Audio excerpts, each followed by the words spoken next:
Safety's Pro-Tac helmet cover, worn by nearly 300 football teams and 10,000 student athletes, is scientifically proven to reduce concussive impacts by as much as 72%. Thank you, Safer Sports.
Oh wait,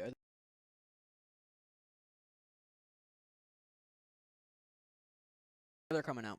Why is it cool? Oh my God, there's Wilson Sporting Goods. And then Welcome Wilson to Football. today's TESPN broadcast, and boy, are we excited to bring you the state championship game. The four-seeded Cadets of Benedictine travel across town to take on the third-seeded Trinity Episcopal Titans here at Aycock Stadium, and already the atmosphere is electric. The Cadets are already out on the field. The Titans are about to head out now. We see them making their way out of the locker room. The smoke is thickening. The plot is thickening. And I'm joined here along with Silvio Troy. Hello. Silvio, what are you expecting to see in this state championship game here? I mean, I'm expecting to see a really good football game today. I'm really excited to see how both teams have grown from the beginning of the season to the end of the season. And I definitely think that it's going to be a really exciting game in general. Yeah, you mentioned the beginning of the season. These two teams faced off in the very first game of the year back in August. Played at Henrico High School because they knew that it would bring out a ton of people, and we brought out a ton of people here today. It has stretched this campus to the gills, every available parking spot, and then some, every field. There are thousands upon thousands of people here at the Trinity Episcopal campus today and here in Aycock Stadium. And here come the Titans onto the field. Crowd going crazy. Student section is hopping up and down. And that first matchup that you alluded to, Silvio, the Titans were victorious, 27-13. A lot has changed since then. Both teams have grown, and I think both teams have improved. The Cadets come in on a 7-game winning streak after a rough start to the season, so they've been playing great football. And both these teams had to go on the road last week and get upset, or at least from a seeding perspective, upset Upsets, yeah. road wins to be here today. So Benedictine was able to go over to St. Christopher's and beat the previously undefeated Saints by 28-14 score. And then the Titans went all the way up to the shadows of the District of Columbia up in Alexandria, Virginia, and got a 35-14 win over St. Stephen St. Agnes, a Northern Virginia powerhouse. So both teams coming in confident. Just all to play for here today. And running the clock is James Duke. And they are the Southeastern Football Official Association. we've got the PA here introducing us to the officials, and we're, I think, about to see the colors presented. It's going to be a joint effort in this Star Spangled Banner by, I believe, the Trinity Pep Band and Benedictine's Color guard. award-winning color guard. Wow. I don't know if they brought the bagpipes today. That might be a different group, but I know that the cadets do have a bagpiping group, and I love bagpipes, so I was hoping they would bring them. All right, we're gonna do the anthem here. Benedictine's color guard joining together to honor America with the playing of our national anthem.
Pretty cool. Yeah. With the color guard of Benedictine, Titan Pep Band, both student sections were in full voice. What a moment there. Yeah. So, Silvio, for you as a Trinity student and a sophomore, Yeah. you know, last year there was not a whole lot of athletics that got to happen with COVID. But this fall has been a really robust athletic season, Yeah. and Titan team's doing great. But, you know, just can you talk about this week, what it's been like around school, just the excitement for this game, the hype around school, just among the student body? I think, you know, Monday, everyone was really excited about Saturday. Tuesdays, where you just heard the rumors, are you going to the game? What's the theme going to be? Everyone was just so excited. I think any conversation you might have overheard was, what are you going to wear to the game? Are you going to be at the game? Is it a blackout? Is it a green out? I think, you know, there was a lot of rumors and talk, and I think everyone was really excited for today. Yeah, at one point midweek, there was a rumor the game might get moved to University of Richmond just because of the numbers that they were expecting, but I think that was just a rumor. I don't know that that was ever seriously discussed, but thankfully, in my opinion, although that would have been cool to me, having it here on campus in our backyard, there's nothing like it. And you know, I feel that the Benedictine Trinity basketball rivalry has been the best in the Richmond area for decades. I mean, going back to the 80s, this is a rivalry that's meant so much to so many people on both sides, and just classic games seem to almost always come down to the wire. Spirited student sections, a lot of bragging rights. But to be honest, I mean, in football until this year, we never beat them, and so it was a one-sided rivalry on the football field until the Titans were able to get that win back in late August, and that's just added to the drama of it all, because not only is this game for a championship and a trophy and for immortality, but it's also a revenge spot for the Cadets. I know they feel they're a much stronger team than they were back in August. And on that 7-game winning streak, they should feel that way. You gotta really be. And also, I think for the Titans, who had a couple losses along the way, but the Titans have had a lot of injuries this year, and for people who watch the podcast that's up on our YouTube page, we were able to talk to Coach Mickens this week, and he talked about this is about as healthy as the Titans have been all season. Still a couple injuries. I mean, we see Isaiah Robinson, one of the Singleton brothers. I think Sam is still out, but I think Chris Singleton was supposed to be making the return today. But overall, it's definitely some of the key guys who missed games. L.J. Jones back. You got Cam Fleming back. You got Zaire Rayner back. Sam Gorey is back, who missed some games. So they got to be, I think, feeling like this is a much better team than the one we saw take a pretty definitive loss at St. Christopher's. I guess that was, 3-4 weeks ago. So, personally, I really am looking forward to, I believe at the beginning of the season, the Cadets' offense is looking really good, and the Trinity's defense is looking really good. I want to see how the Trinity's offense and the Cadets' defense have grown overall this season. I think that's probably going to be the major factor of who's able to really kick out today's game. Yeah, and I think a huge key is just going to be who limits mistakes. I mean, it's going to be we expect a tight game. Don't want to turn the ball over. Win the field position battle. It's hard to imagine, and I talked about this with some of the coaches yesterday. It's hard to imagine this isn't going to come down to the fourth quarter. Just the teams are very evenly poised. They know everything about each other. Not a lot of secrets, and here we go. Opening kickoff, fielded by Brennan Ridley, and he makes a nice return out to about the 45-yard line. So the Titans will start in good field position. Really good receive there by Brennan. Really, probably at times really hoping Trey Ferguson would get his hands on there, but I think Brennan did a great job to get to the 45. Yeah, I mean, Brennan just went straight north-south, didn't mess around, and was able to – does look like he stepped out now back around the 40, so not quite as good a spot as we had thought, but still pretty good field position for this opening drive. And Jack Toscano's out, and looks like we have right off the top maybe a uniform issue. Cam. Yeah, Cam Fleming. Looking his knee there. Not sure. Now we got a flag. I think it's going to be a legal substitution because Cam Fleming, I believe, had an equipment issue. So then Brennan Ridley came in, but I think that's going to, at that point, you're going to have a legal substitution anyway. Or perhaps it's just a sideline warning, which will be a warning, but if there is a further issue, it'll be a 15-yard penalty. So, strike that about the illegal substitution. That was permitted, but it's just no field position change, but that's a warning right off the bat, even before the first play from scrimmage. So Titans players, they got to stay back behind that line. They're going to go ahead and back and huddle. And Trey Ferguson, the team to back up a little. Yeah, exactly. He's got to be a little upset. Sylvia, we've been waiting all week for this game, and now we got to wait a few more seconds for the first play from scrimmage. And before I forget, I want to give a huge thanks to our whole production team. Jeffrey Bell, who's been our executive producer all season. Mac Holloway, who's up top on the camera. Cooper Michalik, who you heard announcing soccer and field hockey games all year, is up here with us as a spotter. Billy Jeanette, one of the photographers, Caroline. She's been really good with online. Exactly. And the first play from scrimmage is Jack Toscano, and he takes off for a good gain. First down. About a 15-yard pickup on the very first play from scrimmage. That's the first down there for Jack. Definitely to see him using his legs today. Definitely Yeah. with his 2 rushing from the Alexandria game. So officially a 14-yard game. Yeah, I think Jack ran the ball, I believe, 18 times up at St. Stephen St. Agnes for over 70 yards, and he peels off 14 right there. He looked really fast, too. Yeah.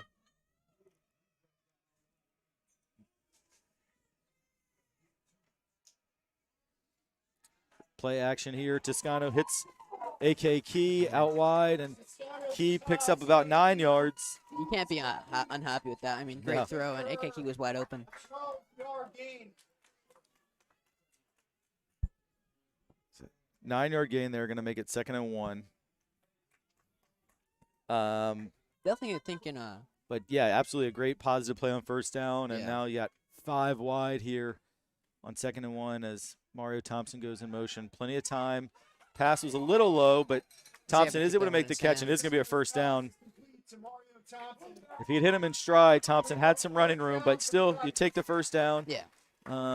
Just was a little behind Thompson, but I think hey, Thompson's pretty upset with himself there, but I mean, he got the first down. Can't really be yeah, unhappy. you just got to make that catch and keep the chains moving.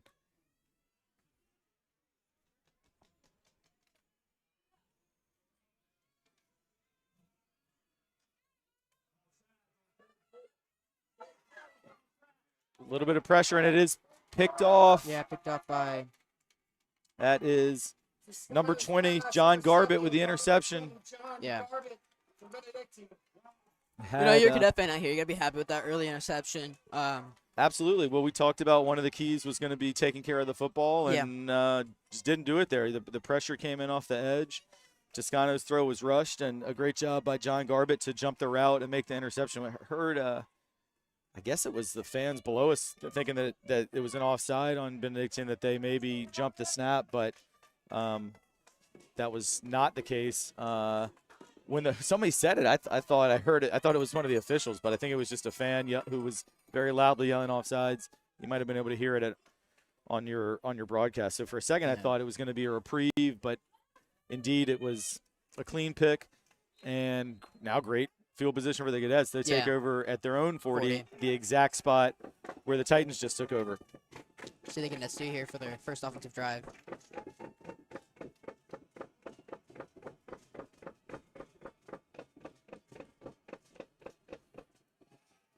Well, they're looking deep on this first play, and that is great coverage. Yeah, really good coverage by by Deuce there. Edwards. He was there stride for stride with Darrell Edmonds Jr., the intended receiver, and a great job by Deuce, the sophomore, to break that up. Got to get credit to Deuce. Talked to him all week. I have a couple classes with him. He was really pumped. He's excited, and really good first play by him. Yeah, for sure. With Cam Fleming out on the other side, Deuce is probably going to get picked on a little bit, but he was more than up to the challenge there. And I feel like, those are like some young, really good players. We have Deuce out there, and probably Zaire Rayner, really, really good safeties. And I mean, you got to, even though they're smaller, a little younger, you really can't pick on them like that. Yeah, absolutely. And I think this first defensive possession is crucial with the Titans turning it over. Yeah. The last thing they want to do is give up points here, and it is a good gain for the Cadets as they are able to connect out the pass there, caught by Will Moore. John Moore. I think I've got Will Moore as number 16 as the receiver, and I got John Moore online. That must be just a maybe he goes by his middle name. But good anyway, regardless, good catch by good, Moore. good catch by Moore there.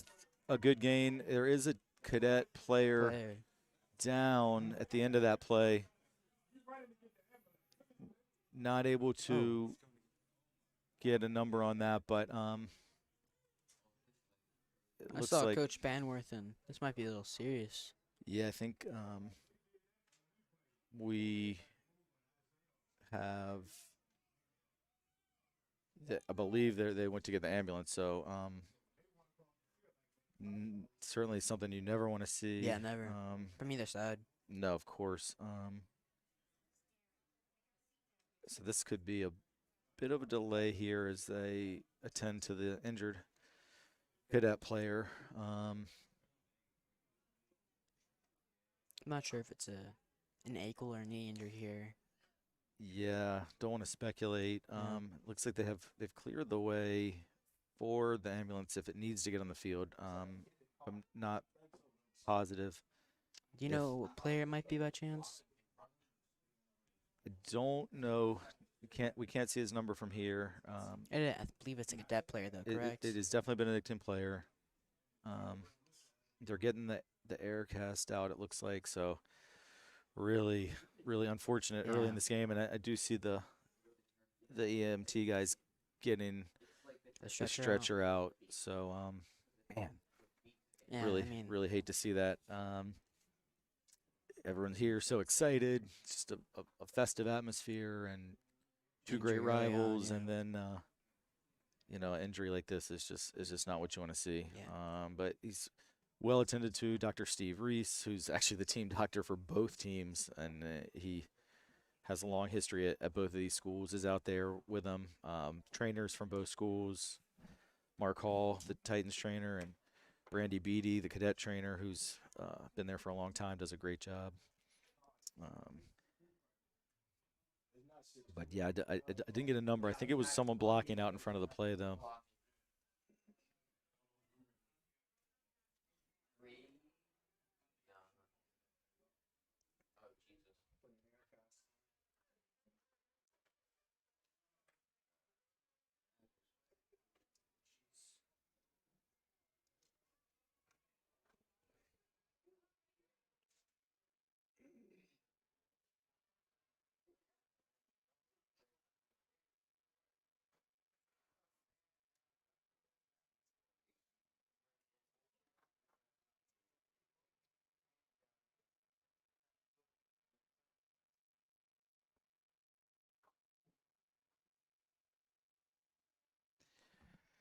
It's incredible how this many people can get this quiet. It's quiet, yeah.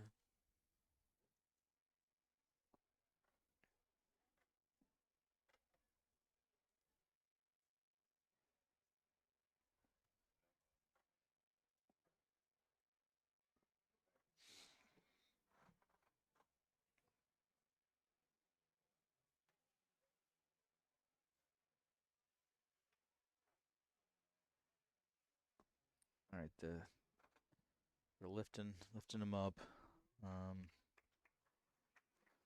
and oh my gosh, okay.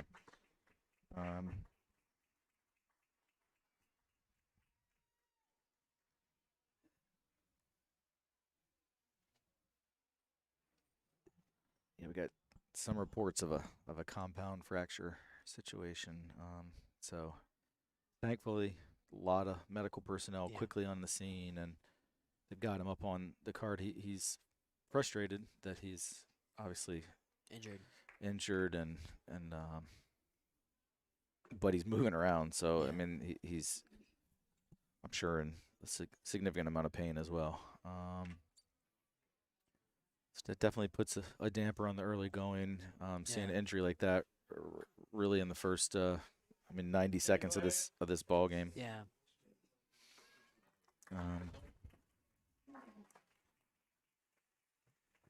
And he's given the thumbs up, so that's good to see. Yeah. Uh, But since we able to see the number, you just see. No, I did not, and I would really hesitate to speculate if families are watching. I definitely don't want to say the wrong thing. There was clearly a very concerned parent, so I'm going to assume that the players' parents are here, but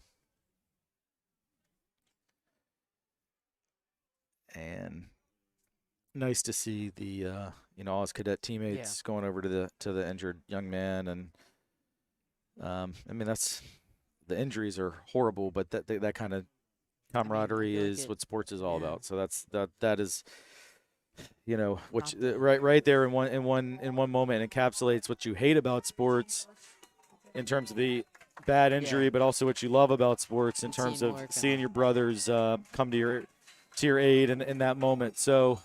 All right, back on the Cadets drive. Yes, that was a 20-yard pickup and a first down on that what had been 2nd and 10. That pass was completed to Wilmore, and he was able to get 20 yards on the play before being brought down. So it's going to be 1st and 10 from the Titan 40.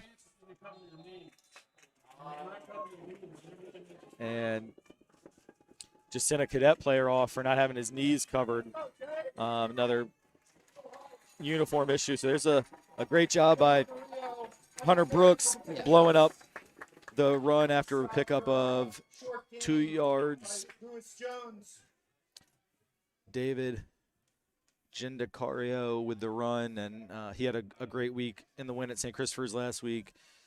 Gendacario did, but only was able to pick up 2 there before L.J. Jones and Hunter Brooks were able to come in for the stop. And now Leo Bowling, the big tailback, number 9, is in, and he is going to get the carry. Bowling is a load in there. He's a big kid. He ran it right off tackle for another gain of about really just 1. Yeah, it definitely reminds me of Trey Grant from Trinity team. Yeah. They both have really good size, really good runs, and they're probably going to be guys to look out for this game. For sure. I mean, that's one thing at the high school level, just that a big running back who's hard to bring down.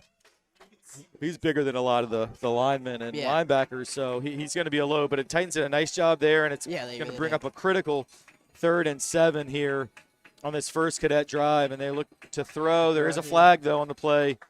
I think it's going to be a false start, and indeed it is, as cadet receiver jumped the snap. See newly committed Carolina Tar Heel Andre Green from St. Christopher's just coming into the game. Wow. Sure he wishes he were playing today, but I know Tar Heel fans are excited that he'll be joining them coming from Richmond down to Chapel Hill next fall. And Andre Green certainly had an incredible game against the Titans back in October. So, this is one of those games. It's bringing everybody out. I saw a bunch of the Highland Springs players are here. Sure, if you love football in this community, you're here today, no doubt. And now it's 3rd and 12. Crucial play. Yeah, crucial play here. Little play action. He's under pressure, and John Brooks gets home. Big sack by John Brooks. Great job by the defense to make a stand after the turnover, and that's going to bring up 4th and 23. And the Cadets are almost certainly going to have to punt it here. Oh, yeah. And also gets the Titan fans back into it. It really brings up, the really strong Titan defense up here. And, I mean, the Cadets' offense we're looking at for from the Cadets here. And if the defense like that is able to shut them down in the first drive. Block punt! Connor Erlenbach with a block. Wow. And the Titans are going to take over at the 38. So right back pretty much where they turned it over. Where they turned it over, yeah. The senior Connor Erlenbach. This kid has done a lot of special things on this field, both as a lacrosse player, and he'll be going to play lacrosse at Hampton Sydney next year. And he gets a huge block punt. I believe my producer Jeffrey here wasn't Bach in your history class in 10th grade? Yeah. Class 1, I think it was history from 2 years ago, representing out there. So thrilled to see that. Not a nicer kid at this school than Connor Erlenbach, and huge plays. He busted through the line. He's got the turnover chain shield around his neck now, and well-deserved. So great field position for the Titans. Can they take advantage? Titans drive here. Jack Toscano's got to feel relieved. There's a fumble. The carry by Trey Grant thought that maybe his forward progress had been stopped, and that is actually what they're going to say. They're going to give him forward progress back to the original line of scrimmage. I think even had the Cadets recovered, I don't think that was a live ball. I believe the whistle had blown, but not a great play for the Titans on first down. So 2nd and 10, and I think establishing Trey Grant in the running game is going to be a key. And so far, the Cadets have done a nice job, but we're going to have an offside there. Jack Toscano with the hard count, and in a game like this where everybody's so amped up, I think that's the kind of time when you see guys jump. I mean, we saw Benedictine on their 3rd down offensive play have a wide receiver jump early. Now defensive lineman, I believe Jacob Moore jumping early. And it's going to be 2nd and 5 for the Titans at the 33.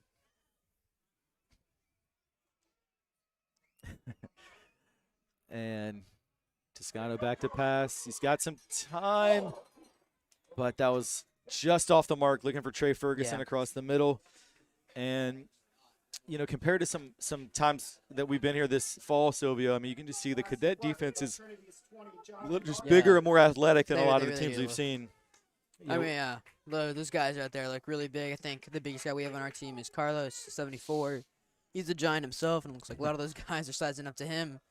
Yeah, no doubt. I mean, we have seen a lot at times this year of Titan receivers running wide open in the secondary, but there have been really no openings thus far. Toscano rolls out this time. He is going to try and run for the first down. I don't think he got there. He got it, but he got pretty close. He did get close. He got knocked out. It's actually very close. And it is not quite sure. Yeah, I think it's going to be 2 yards short. Yeah. Sorry. Maybe even 3 yards short. Yeah. Yeah, 4th and 3. That far sideline from us is a little tough to see, but he is 3 yards short. 4th down. They are Looks like they're going for it. No huddle. Play clock winds down to about 10. Toscano looks to the sidelines to offensive coordinator Malcolm Bell. Now 5 on the play clock. Not 2. And they just get it off. And it is dropped. Pass was right on the money to Cam Fleming. And Fleming dropped it, so ball's going to go back to Benedictine. And right now, it's kind of been a trading back and forth of mistakes. I mean, Titans turn it over. Cadets then get a punt blocked. Now on 4th down, you had him. Yeah, I mean, it is really exciting to see Cam Fleming back out here playing now. He's a really big member of the offense and defense. Well, so. Cam's been incredible all year on both sides of the ball. Probably the best corner on the defensive side, as he's right back out there, and also an explosive wide receiver. And he missed a few games, which was a shame. But I know he'll wish he had that one back. As that run goes for no yards. Yeah. As Elijah Rayner met him in the gap, and we saw L.J. Jones on that one. L.J. Jones in there as well. And so I was also going to say on Cam, we had Cam as well on the podcast this week, and it was great hearing from him. He's a pretty quiet guy, but takes so much pride in what he does, and that's why I say he knows he could have caught that one, but still only not even halfway through the first quarter. So it's just who's going to put it together first. I talked to assistant coach Wally Rayner yesterday, and he talked about getting on the scoreboard first being a huge key today. And so far that hasn't happened for either team. And Coach Rayner is right now wanting a flag, and he's going to get it, as I think there was an illegal shift there by the Cadets. Actually, they call a timeout before. So they got it. The flag was thrown, but the head official is going to say they got the timeout first. But I saw Coach Rayner, who's a really wanted that very intense individual and an incredible leader. You walk away from every conversation with him just ready to run through a wall, and run through a wall, very scared. Yeah. He was showing me some tackling techniques yesterday, and I was a little scared, but I got a chance to watch him play at UVA on some great Cavalier teams, and then he went on to a successful, lengthy NFL career, and just a blessing to have someone with that experience on our coaching staff. But he was in the referee's ear looking for an illegal shift. But I guess the Cadets were able to get a timeout, because I think had they snapped it, it was going to be a penalty. Yeah.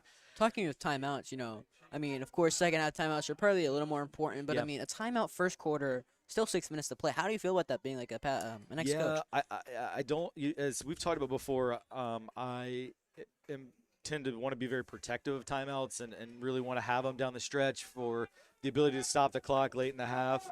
But I do think the Cadets realized they were staring down a 5-yard penalty, and in a game like this where neither team has moved the ball a ton, I actually think it's probably makes sense to use that time. You still got 2. It is only the first half.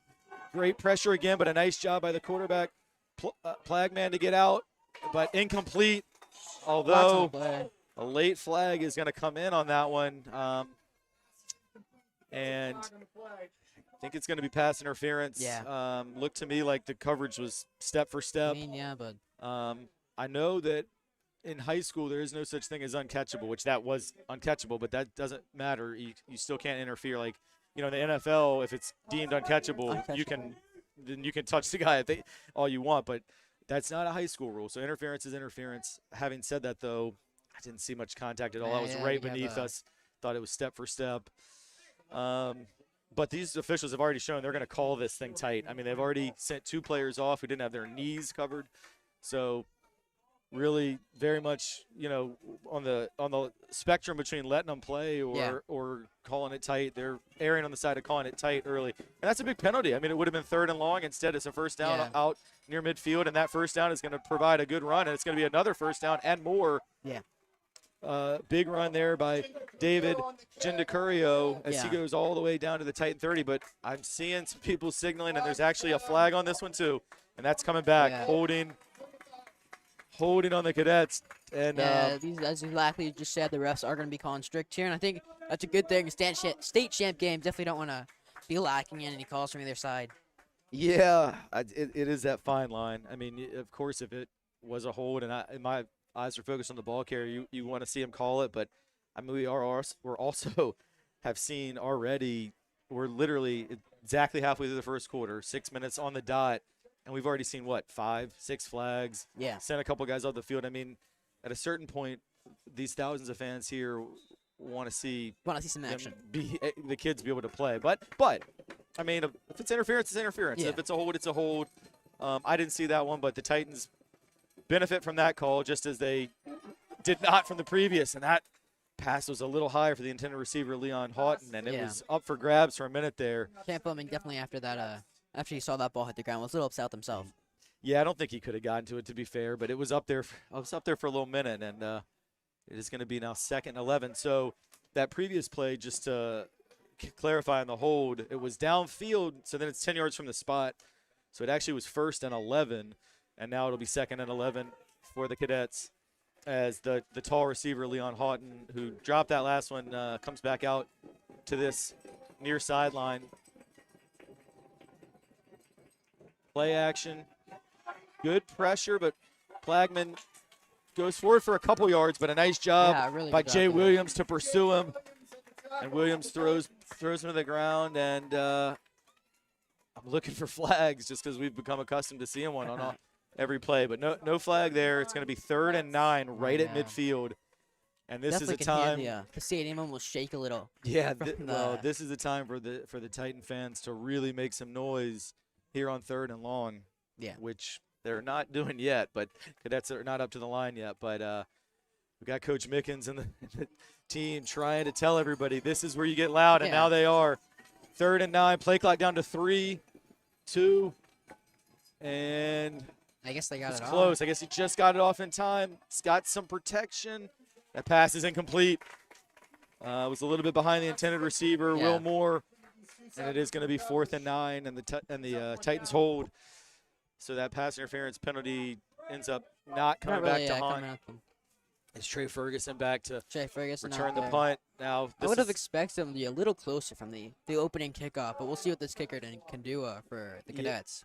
Yeah, exactly. So the first punt the Cadets had blocked. This one, he gets it off. It's high, big time hang time above all the trees, and it's going to bounce out of bounds at the 13-yard line. So good punt. Yeah.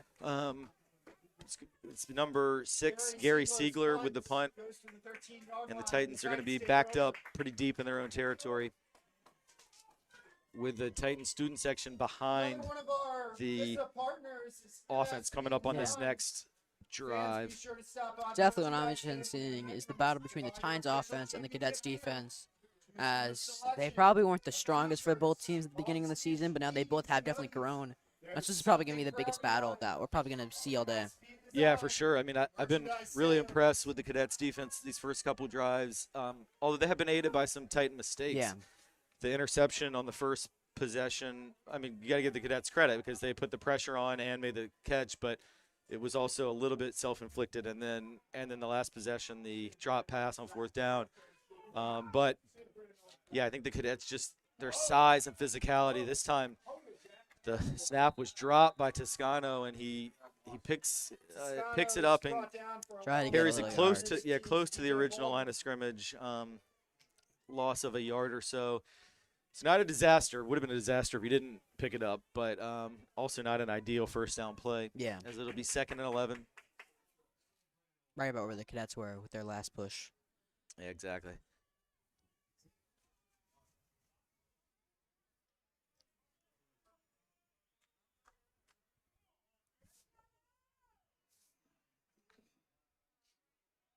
This one's a handoff for short gain. 2 yards for Trey Grant. Trey Grant on the carry for Trinity. Gain of 2 yards. It's going to be 3rd and 9. Yeah. And if the Titans aren't able to convert here, the Cadets could have an opportunity for excellent field position. Yeah. That's why that first down, essentially Mistake was really waste of a play, puts you in a tough spot. There's really, an option for this game is Trey Grant, but, we've seen him in really big action running plays here, but he just really hasn't found any space this game. Yeah, that's a nice catch by Trey Ferguson. The other Trey, he stays on his feet, and he's going to be a little short of a first down, though, as the Cadets rally to the ball. It was a good game, but he came up just about a yard and a half short. And I think at this field position, actually it's more like 3 yards short. So definitely think you got to punt here. Yeah.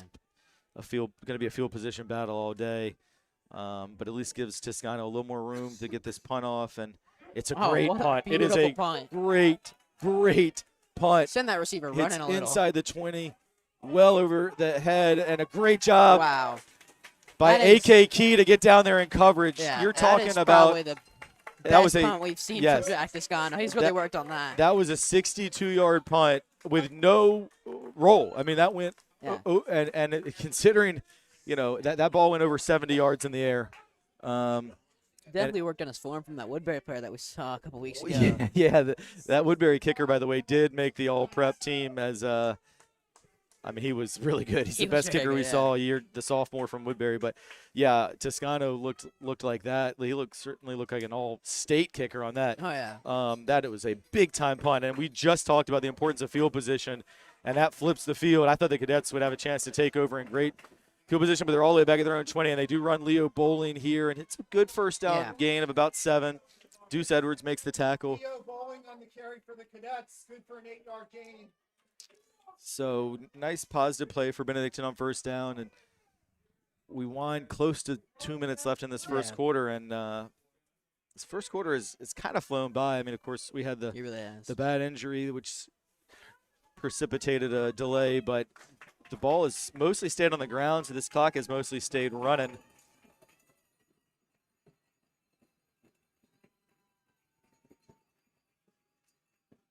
It's time, the fake to Bowling, and they look to go deep. Good coverage by Deuce Edwards again, and we talked about right off the very first play, the Cadets are kind of looking to pick on Deuce, but he's been excellent so far. Deuce Edwards on the coverage.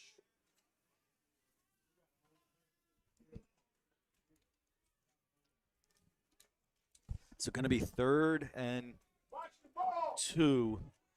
It's a big opportunity here. Yeah. The Titans can get a 3 and out after that long punt by Toscano. Cadets hand it off, and it's going to be a first down. Yeah. Not a huge game, but they only needed 2, and they got about 4 with Leo Bowling. That's going to move the chains and give the Cadets a fresh set of downs. Yeah.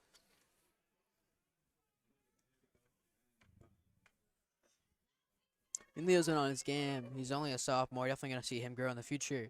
But right now, he is definitely showing his presence on the field. Probably one of the strongest carriers right now, and he might be the reason the Cadets winning this game. Yeah, I've been very impressed with Bowling. He's a load. He's tough to bring down. Runs between the tackles. He's going to get the ball again here, and they give him a nice little hole, and he picks up another about 8 yards again on first down, just like the last time. Cornell was able to stop him there, though. Really good by Cornell.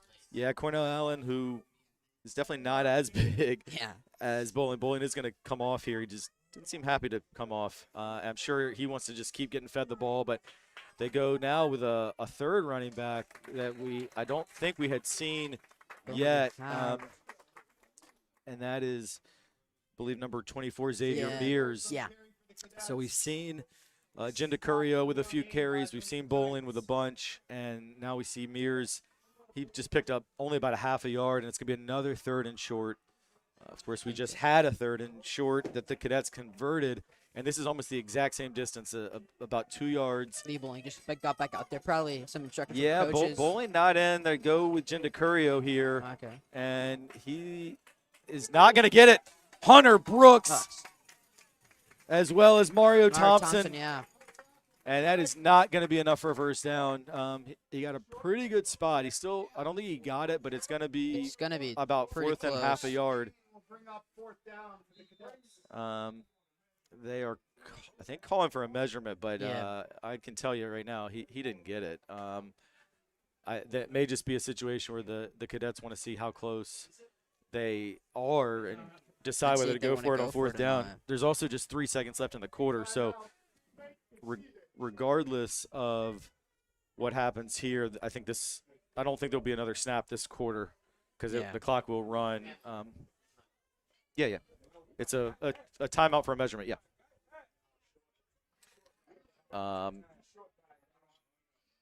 And he didn't get it, but it's pretty close. It's really close. It's pretty close. Just maybe 6 inches. So I imagine the cadets will probably go for it here. They will have the quarter break to think it over. Yeah. Because as soon as those chains are off the field and the referee whistles the clock to start, the first quarter is going to run out. So offense still on the field, and the clock does indeed run, and that is the end of the first quarter. That is the end of the first quarter. So no score. Yeah. We thought it would probably be a pretty defensive struggle, and it has certainly been that. Neither team has even been in the red zone in that first quarter. Yeah. And Silvio, as we kind of put a wrap on that first quarter, what would you say as some of the key plays in your mind of quarter number one? I mean, quarter number one, Leo Bowling. Leo Bowling shines for the cadets. I think he's probably going to be a really big factor in this game. If the Titans defense can shut him down, if the cadets offense can really get him out there. And I think from Trinity aspect, Deuce Edwards is on fire right now. They are going to try to pick him all game, and he is not going to let them do that. And I think those two dudes, I mean, if Leo Bowling's able to get through, Deuce Edwards is going to be able to keep his coverage, that this game may keep staying really close. Yeah, I think for me, the two most important plays, well, maybe two of the three most important, both involve Jack Toscano. One not so good and one good. The interception was a rush throw, and that was key because that first drive, Titans had gotten a couple first downs, were in pretty good field position, so that was not a good play by Toscano. But then the 60-plus yard punt that flipped field position was a huge swing. Mentioned Erlenbach. Erlenbach's block. That I was going to say, that's why I said two of the three, because actually the other most important play was the block punt. All right, so here we go. We start the second quarter with a massive play. Yeah. 4th and inches. They're going to go out of the shotgun, and they jumped. The cadets jumped, and that's going to be a false start. You got to be happy with that. Now instead of 4th and inches, it's going to be 4th and 5 inches. And you would think this is going to make Coach Lilly rethink his decision to use that timeout. He's not going to go for it now. Exactly. Yeah. So they are going to bring the punter on. Gary Siegler, his last punt was a good one that pinned the Titans deep inside their own 20. This one is not as good. Did not go very far before traveling out of bounds. Be interesting to see where they spot it here. Yeah. It's not going to be a very good punt at all. The officials come all the way out to the 45. So that was only about a 20-yard punt. And that penalty on the cadets, huge, where the offensive line, they were so excited to fire off. They jumped early. And we've just seen both teams, a lot of nerves. I mean, we've seen both teams make mistakes. And it really, we talked about before the opening kickoff, it's going to be what team can limit mistakes, keep your composure. I don't think anyone here has ever played in front of this many people, this much at stake, this atmosphere. And you're still dealing with 15, 16, 17, 18-year-old guys who are nervous. Even pros get nervous. Trey Grant has been so good all year, but there's just no running room right now for Grant. He was thrown for a loss of a yard there. And you got to give a lot of credit to the cadets defense front. Right now. Especially that front line. That front four and even the linebackers as well. That front seven, just no running holes at all for the Titans thus far. And we've been accustomed to seeing Trey Grant run. Positive. Yeah, we always talk about how Trey Grant never loses yards, but he did there because not his fault, but there's just nowhere to go. And now Toscano's flushed out to his left. He does complete the pass. It's not Yeah. for very much yardage, but 3 yards out to Trey Ferguson. It was a good job, though, by Toscano just to keep his composure. He had Joel Starling bearing down his neck. And this cadet defensive line is a lot of talent, a lot of athleticism. Dylan Faneuil, Joel Starling, and as well as TJ Baldwin. So 3rd and 8.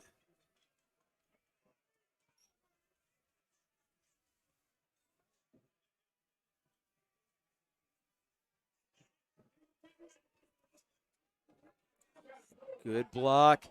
He's going deep, and Key was nearly tripped up there. And Titan fans desperate for a flag.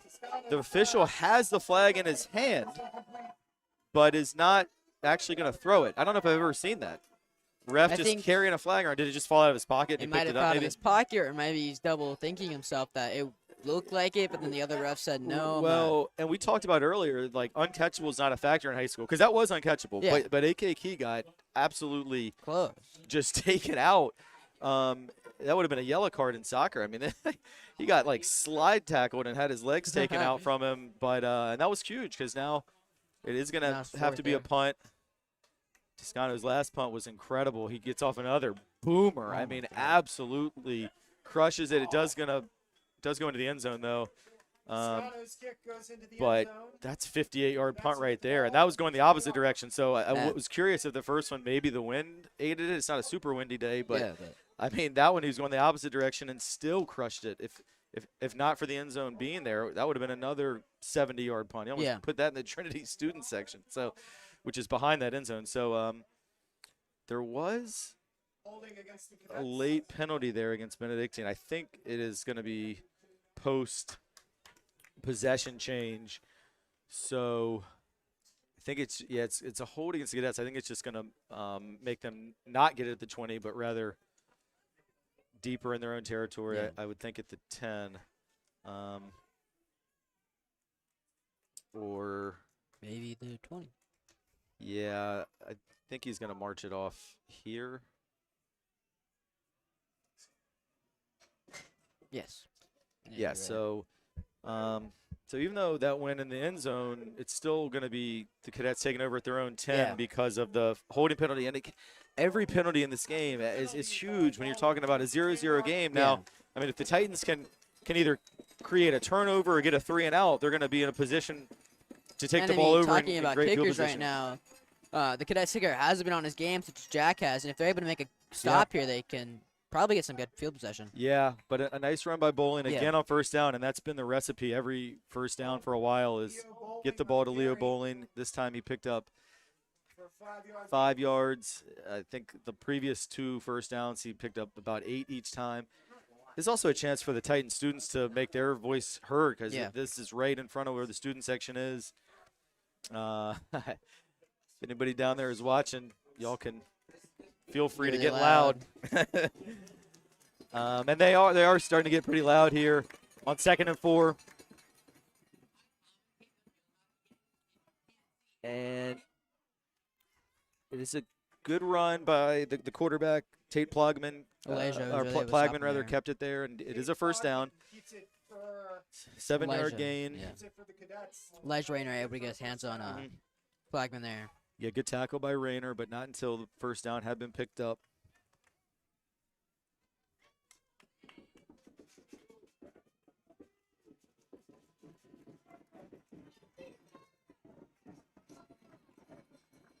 Another first down, Bowling again, but this time there is nowhere to go for Bowling. As we had John Brooks, L.J. Jones, Hunter Brooks, Mario Thompson. bunch of Titan players flew to the ball there. Robbie Dunn as well. And Bowling has been gaining positive yards every first down, but that time he actually lost a yard. I believe that was the first stop that the Titans have been able to make on Leo Bowling there. Yeah, for sure, and that's a crucial play. Just to put them behind the sticks. 2nd and 2, 2nd and 4 that they've had in recent possessions is a lot more manageable than the 2nd and 11. And it's going to force the Cadets to throw, which they've not been great with. And that's great coverage there by Cam Fleming, Fleming, as yeah. well as Cornell Allen. Was on him as well. They looking for Leon Houghton there, but really good job by the Titan secondary. Yeah. And 3rd and 11 is coming up. This is a time for the fans to really get loud, inspire this Titan defense, and hopefully get the ball back in decent field position.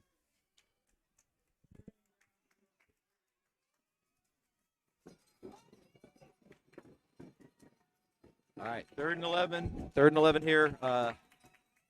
And a flag does go down. And it is offside on the defense. It's just, one of those mistakes. We've been seeing them from both sides all game.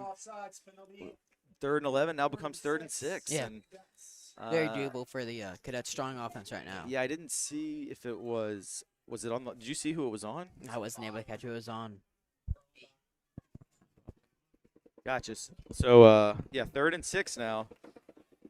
Still great opportunity for the Titan defense, but you would have preferred the 3rd and 11 for sure. Yeah.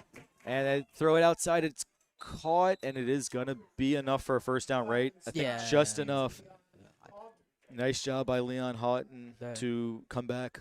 Good route. Yeah, but I do believe they are. Yeah, I see some people saying 4th down. It's actually really close again. I think we might get another measurement. I thought he got it, but to be fair, that's not because I was positive. It's really blocked with the whole Titan sideline in front of us. Sideline, bunch of fans standing up right in front of our faces. Yeah, exactly. So it's really close, really close. I'm curious here if he doesn't get it, and it's another one of these 4th and inches situations. They were going to go for it last time at 4th and inches, but then the penalty forced a punt. Yeah. Would you go for it here at your own 32? We'll see. Or maybe we won't see because maybe it's first down. But it's all the way across. Here come the chain gang.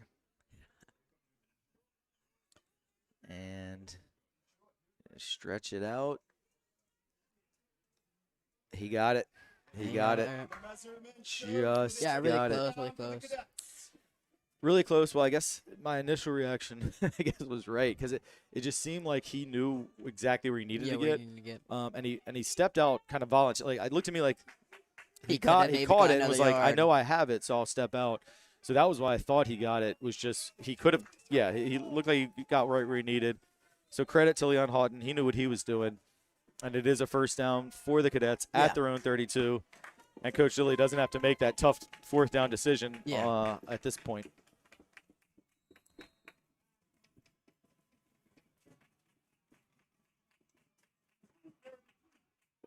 Another decent first down carry. This time it is David Gendicario for a 6-yard gain. I believe that was Zaire and I think Key maybe on that tackle. I wasn't really able to see it.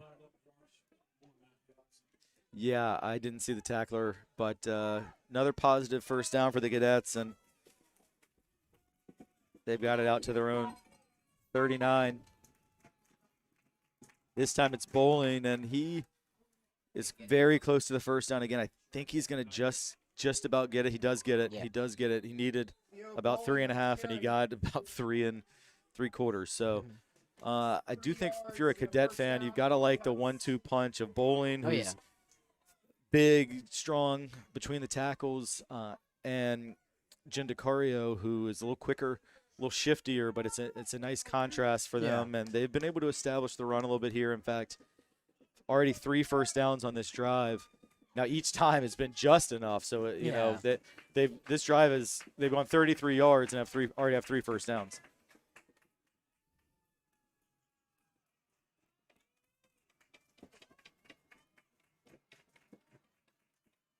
This time it's play action, and it's picked off. Interception! Interception, Cam Fleming.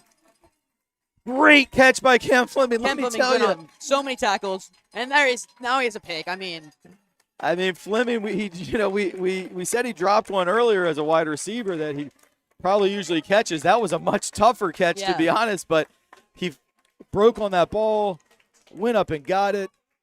we know that We even said that there was one that he almost could have had, upset with himself there. right. Yeah. Well, that's a huge play. Yeah, huge huge turnover. It's going to give the Titans great field position just inside of midfield at their own 48. And I was thinking we saw Andre Green from St. Christopher's here, who's Yeah. made some circus catches, including against the Titans this year. That looked like an Andre Green-esque type of catch. And Trey Grant, again, trying to establish the run. It's just been tough sledding. He does pick up a yard, almost two, maybe right a to yard, midfield. Yeah, right. Yeah. 2 yards. I mean, it's not bad, but it's not what we're accustomed to. But Cam Fleming is pumped up over there, as he should be, Yeah. although probably needs to get back in on offense here pretty soon, because he's Yeah, also a probably. great weapon at the wide receiver position. Also see legendary Titan wide receiver Jake Brown, who had a great career at James Madison and I believe won a national championship there at the FCS level, on the sidelines. You know, he must have liked that. And a good throw and catch. AK Key, Wow. back shoulder throw by Toscano. And AK Key catches it for a 30-yard 30, gain yeah. down to the 20. I mean, that's probably one of the. I mean, as you said, one of the big plays. That's probably one of the biggest plays we've seen in the second quarter. We Yeah. haven't seen any team been able to get that big of a No. throw or run. And Yeah. I think that's really going to change momentum for the Yeah, that Titans. 30-yard gain is the biggest play in terms of Yardage. of the day. I think the pass to Moore for 20 for the Cadets previously had been. Yeah. But that is going to see the Titans get in the red zone the first time either team's been in the red zone, and Yeah. Toscano keeps it. He He gets, I think, a couple yards there. gained a couple. But this is, so we're into we're at 5.5 left in the first half, and this is the first time either team has gotten it inside the opponent's 20.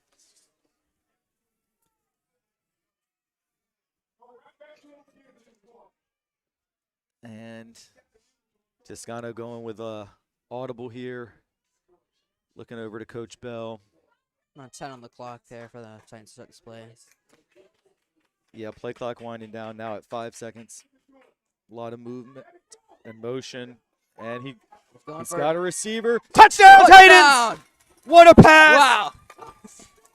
And it is Cam Fleming. I said we should get him back in the game on offense, and we did for the score as Toscano and Wow. company celebrate with the student section. Yeah.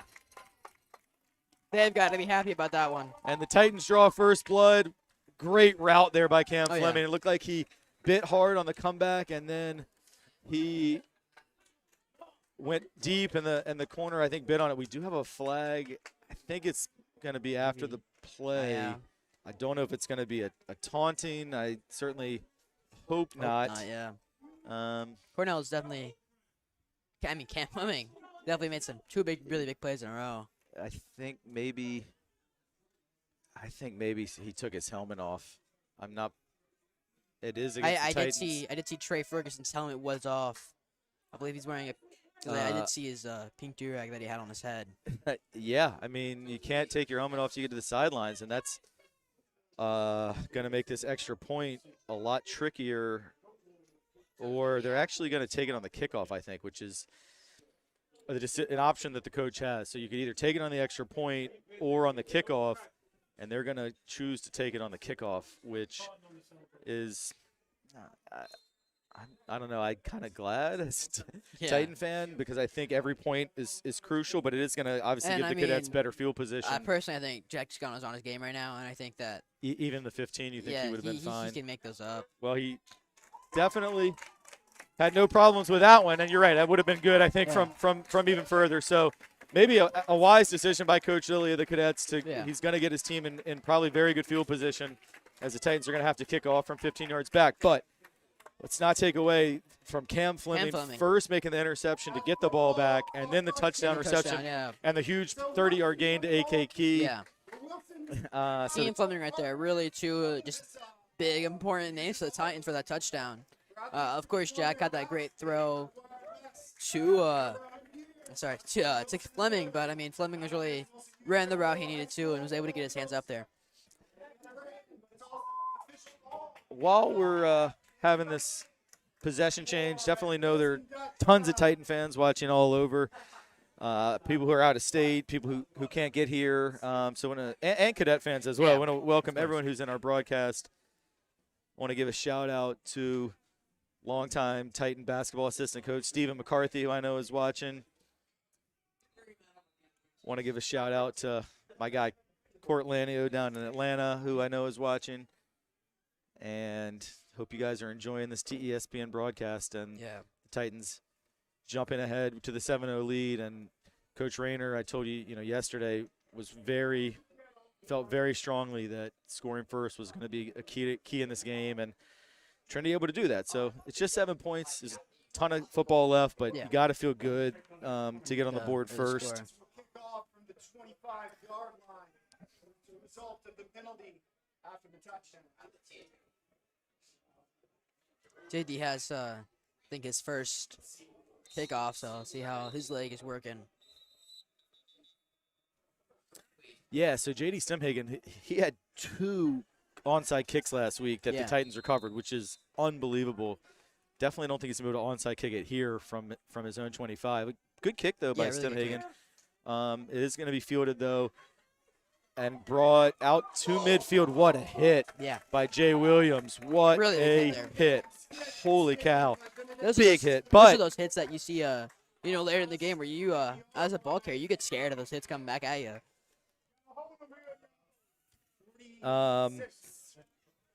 Yeah, so it is brought out across midfield. That was Khalil Moore.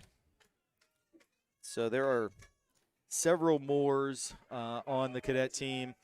And that was number 10, Khalil Moore. He brings it all the way to Titan territory to the 47. And I got to say that I do think now, in hindsight, that it was a smart decision by the cadets to go ahead and take that 15 on the kickoff, because it puts them ahead of midfield for just the second time today, and they pick up another 5 on first down.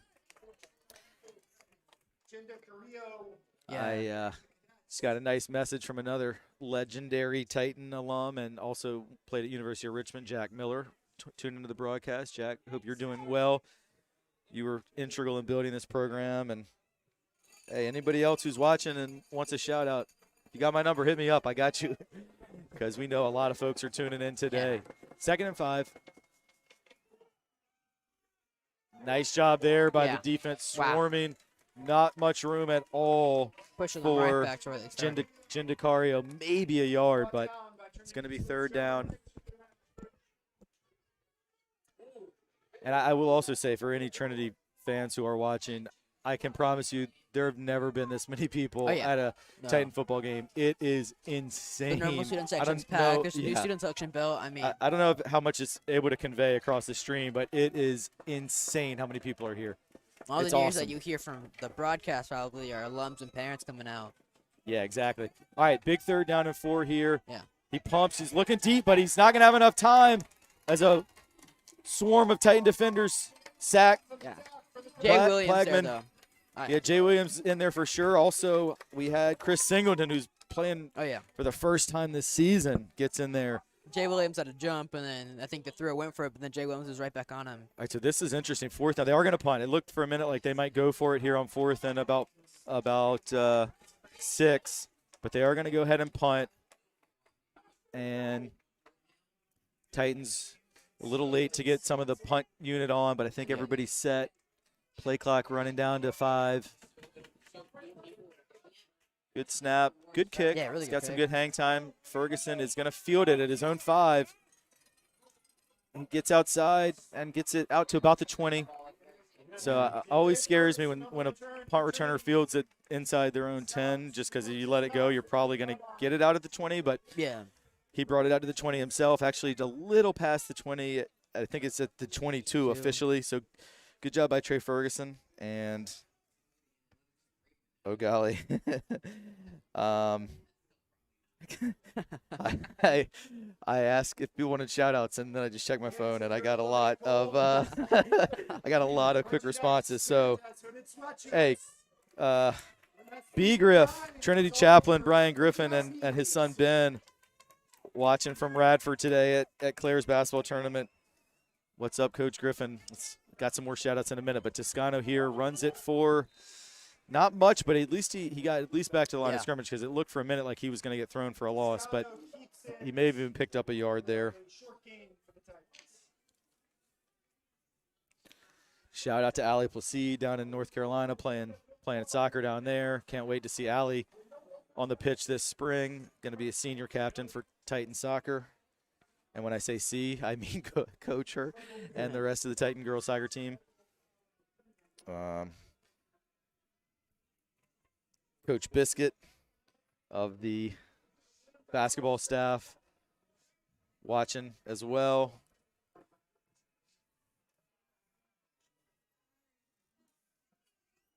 And a nice little screen play there by as Toscano gets it out to, is that Elijah? It is Elijah Rayner. Wow. Gain of 7. It's going to bring up 3rd and short. And speaking to my man, Coach Biscuit, last night when I was up here running, I had so much energy. I just got on the field and ran for a while last night, just so pumped for the game. And I saw Coach Biscuit and Coach Matt, the JV basketball coaches, and had an awesome chat with them. Love catching up with those guys.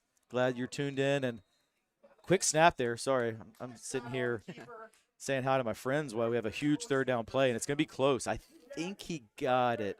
Ooh, he did. He got it. He did. So on 3rd and 2, they went with a quick snap. It's another one. Those really quick inches and inches away that you're probably pretty happy about.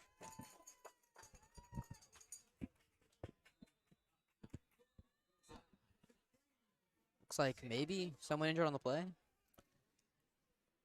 Yeah, is that Toscano? Is that? No, I believe that might be Will Rosen. Oh, okay. Yeah, Will Rosen. Our starting center. I don't know if he. Yeah, he's getting attended to.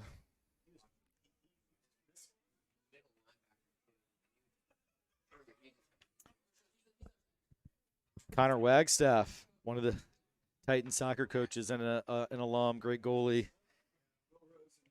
He is at home watching this broadcast as well as watching Liverpool and Arsenal battle in the EPL. I know he's an Arsenal fan. I'm a Liverpool fan, so Liverpool is don't spoil that one for me. But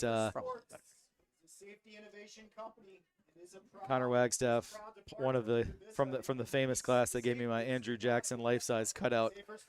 You'll be meeting him soon, Silvio. So hopefully Rosen's okay. It didn't look too serious. I thought he was gonna play on, and then he went down. He's walking a little gingerly, but not too bad. So hopefully Will. Okay. Will's a good friend of mine, so definitely I know his number, know his position. Hopefully he's okay. Yeah, he's a tough kid. Just a sophomore, and he's been really good in that in that offensive line really this year. Good at the O-line. A lot of those guys don't get the appreciation. Yeah, I mean those offensive linemen they don't get the stats and shout outs as much, but they do an awesome job. And we got Ben Blair out there now. It's like Matty at Houston right will now guard. be being. Yeah, so Matty Houston will go to center where he played early this year. Davis. Elliott will now be playing. Davis Elliott. Davis Elliott. Also somebody I know will be playing guard. I know you have a class with him, at least one. Yeah. They do a pretty good job there, that line. And Toscano takes off. He's going to get a first down and more.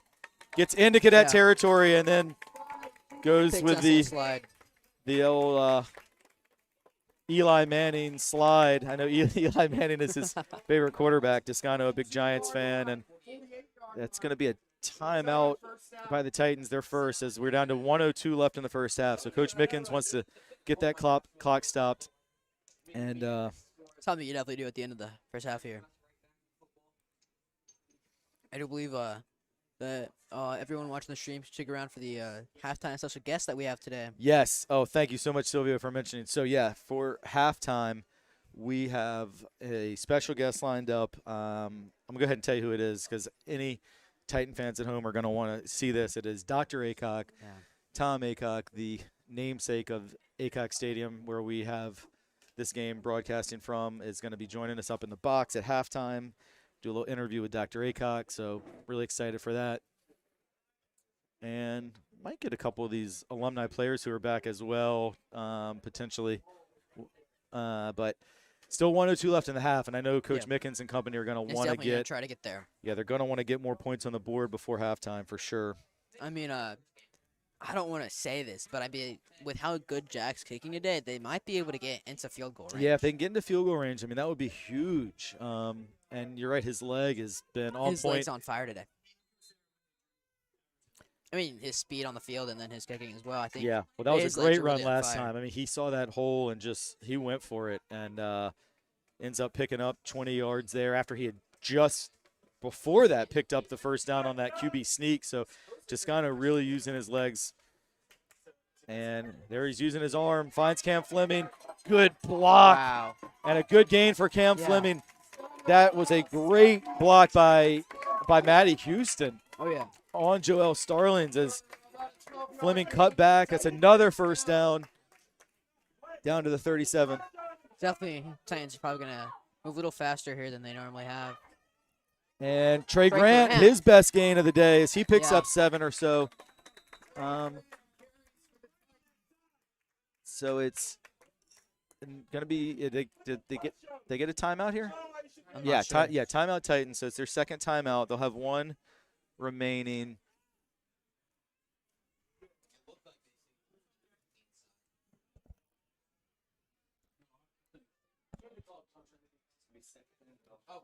Yeah. Actually, second and 2 when they come out of this timeout. Titans will have one timeout left. And Sylvia, I think your point is well taken about the potential field goal. I also see J.D. Stemhagen getting his leg warmed Yeah. up. And J.D. has done a lot of kicking as well this year, yeah. particularly when Jack was hurt. So,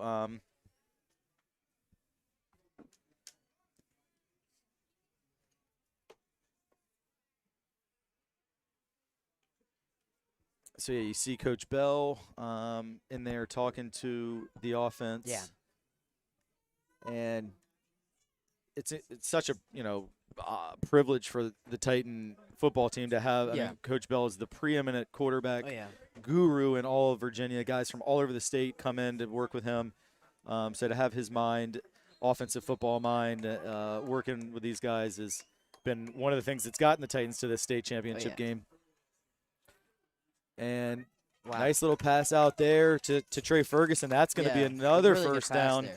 Yeah, nice little touch I think this pass. is one of the best drives the Titans have had. I mean, It really even talking is. like not even late and just like in the half. I just think Well, that overall in general is yeah, the momentum really good is really pass. good right now. Titans probably don't want to see halftime just because they're moving the ball. Yeah. 35 seconds now. They're at the 26. Still probably not field goal range at this level. But J.D. Stemhagen definitely getting that leg warmed up. I'm curious if it does come down to a field goal, would it be Stemhagen or would it be Toscano? Yeah. Looking for He's looking for AK. Pass is broken up.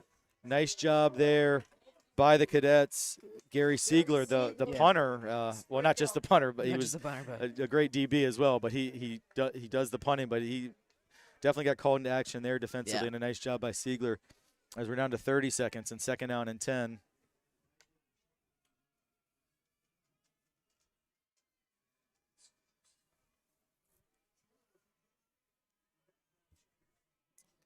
Toscano again looks to the sidelines to Coach Bell. 10 on play clock. He's got Ferguson who makes the catch and Like scampers first out down, of bounds. I think he got another first down. Yeah, I mean, just from past my, the from my angle, marker. for me, yeah, it looked like a first Steps down. out at about the 15, maybe the 16, but that's another first down. It stops the clock. And they're going to have the opportunity to take a shot at the end zone here Yeah, with a fresh set of downs. And now the 24 Cadets call a timeout, so that they have their second timeout. But there's so second or third. I think it's just their second, but so again, as we mentioned, got a special halftime guest coming up, Dr. Aycock. He's just come onto the scene here in the press box, so smiles all around right now, and we will get him on as soon as we hit the halftime. But still 24 seconds left, and the Titans driving at the 16. And Titans also with one timeout, so really plenty of time. You have the whole field at your disposal here because even if you catch it in bounds, you can use that last timeout. Done a really nice job executing this 2-minute drill. Toscano looks comfortable. Receivers are starting to get open, so momentum is great. But I think we might be looking at another Cam Fleming touchdown, or maybe a pass for Cam Fleming here. I think I know Toscano has liked, and he always likes to try to get those long touchdown throws in. So maybe Yeah, there's some great if he can, weapons with Fleming, Key, and Ferguson, out there. as well as Elijah Rayner made a catch earlier from that tight end position. So even Toscano or even Grant running the ball. for sure. You got are Mario options. Thompson out there as well. I think the biggest thing is you want points here, though. Yeah, you definitely this want to see a momentum, point before the half ends here. Right. You score before half here, you go into the halftime with all the momentum. If the Cadets are able to hold, they've got to feel great about that. So this next 24 seconds is crucial with 16 yards to go. Not a great snap, but Toscano is able to get it, and he finds an open receiver. Mario Thompson. It is a touchdown! Touchdown, Titans! Right in front of the student section. Thompson just got in. Yeah. Let's all keep our helmets on, fellas. No more penalties. Yeah. And what a play call by Coach Bell. I mean, Mario Thompson was very open there. Yeah. And then he did the rest, caught it out in the flat, turned it upfield. And now 13-0 extra point pending by Toscano. Extra point. Extra points don't seem important, but in the late game, they are extremely crucial. They're huge. Every point is going to matter in this game. Snap is good. Hold is down. Kick is up. Kick is good. Yep. And with 15 seconds till halftime, the Titans take a 14-0 lead. I mean, that low snap might have been caused of Matty Houston just has been playing center there for a little. I think it looks a little scary from just a fan point of view, but yeah, it was a little low. But I will say, earlier this year when Matty was playing center, he had some high snaps, and low is better than high. Yeah. Because high, if it's over your head, and you're running backwards with those defensive linemen bearing down on your back in your rear view, that's not where you want to be. At least a low, you can keep it in front of you. And it was fine. Jack did a nice job handling it, to be fair, and then had his composure. And then, this is the composure for Toscano to go from leading that drive where you got to have a lot of adrenaline pumping, but then you have to make an extra point, which is almost the opposite kind of athletic skill. Because one is like you want to go, that 2-minute drill, but the extra point you need to be calm and relaxed. So really impressed with Toscano's ability to mentally shift from one job to another. And now it'll be the other kicker, J.D. Stemhagen, on this kickoff with 15 seconds left. Bit of a squib kick. Grounder.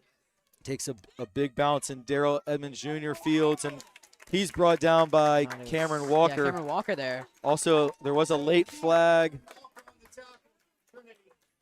I think it may be a block in the back or a hold on the Cadets, but we'll wait for the official signal. Got around 10 seconds left on the half, so probably not that. We probably not going to see much here, but if the Cadets, I think if I'm a Cadet fan or a Cadet coach, I'm really trying to get just momentum back. We're down by 14. We just suffer a really, really big drive by Trinity, and I think the Cadets are really going to probably try to get yardage here. I think that's their main goal, just yardage and positive. Yeah, absolutely. I think they'll get into the locker room, and they're still very much in the game. Yeah. And, military schools never quit, and it's also the state championship game. So, they're going to feel like they are right there in it. And we'll see if they try and do anything here or just basically run it and run out the half. But with 10 seconds, not a whole lot of time, but Titans still got to be alert and aware. Up there. And the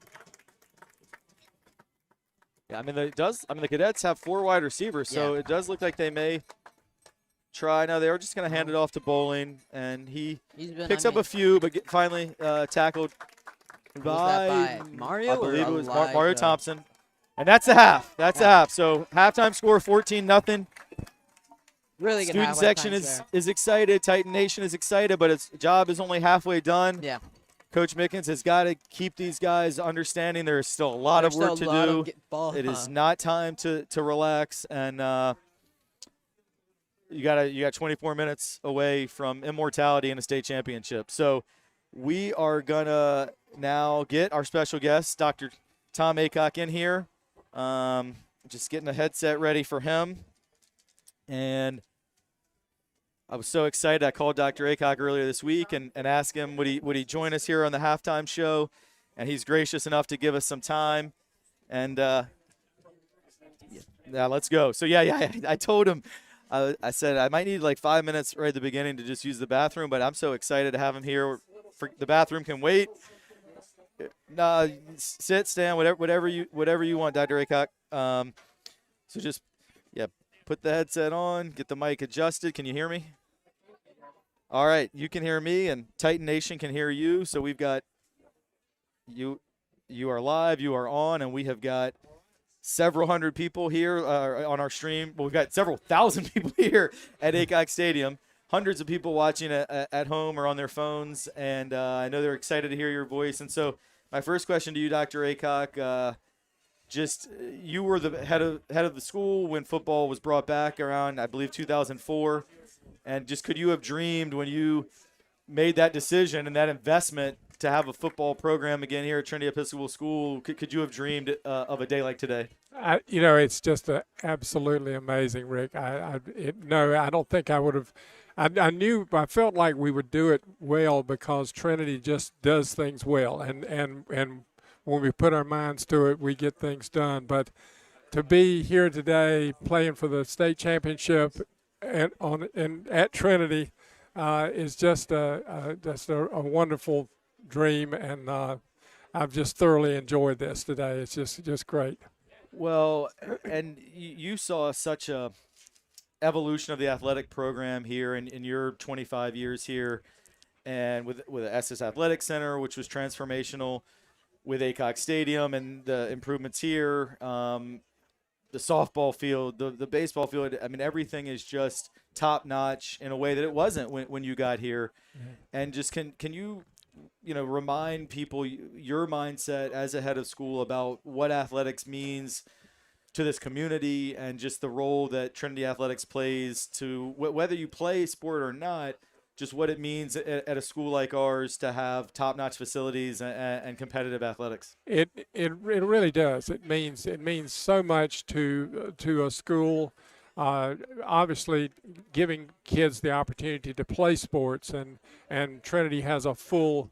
Every kid that comes here knows that they've got plenty to choose from, and that's important too. But it's not just that. Athletics are something about. We'll take football. When we brought football back, there were a lot of people who say, we don't need the football. Not that many kids play football, but what happens is there are a lot of kids who came here and didn't plan on playing football, but wanted a football program. They wanted to. There's something about football that's just it's great. And when we saw that when we put football in. It meant a lot to parents, even if their kids came and they didn't plan to play football, but they were glad we had a football team and a football program, and that's true about every other sport. We sports are just you have such an opportunity to learn so much more than just the sport. You learn about competition, how to handle competition, to stay in shape.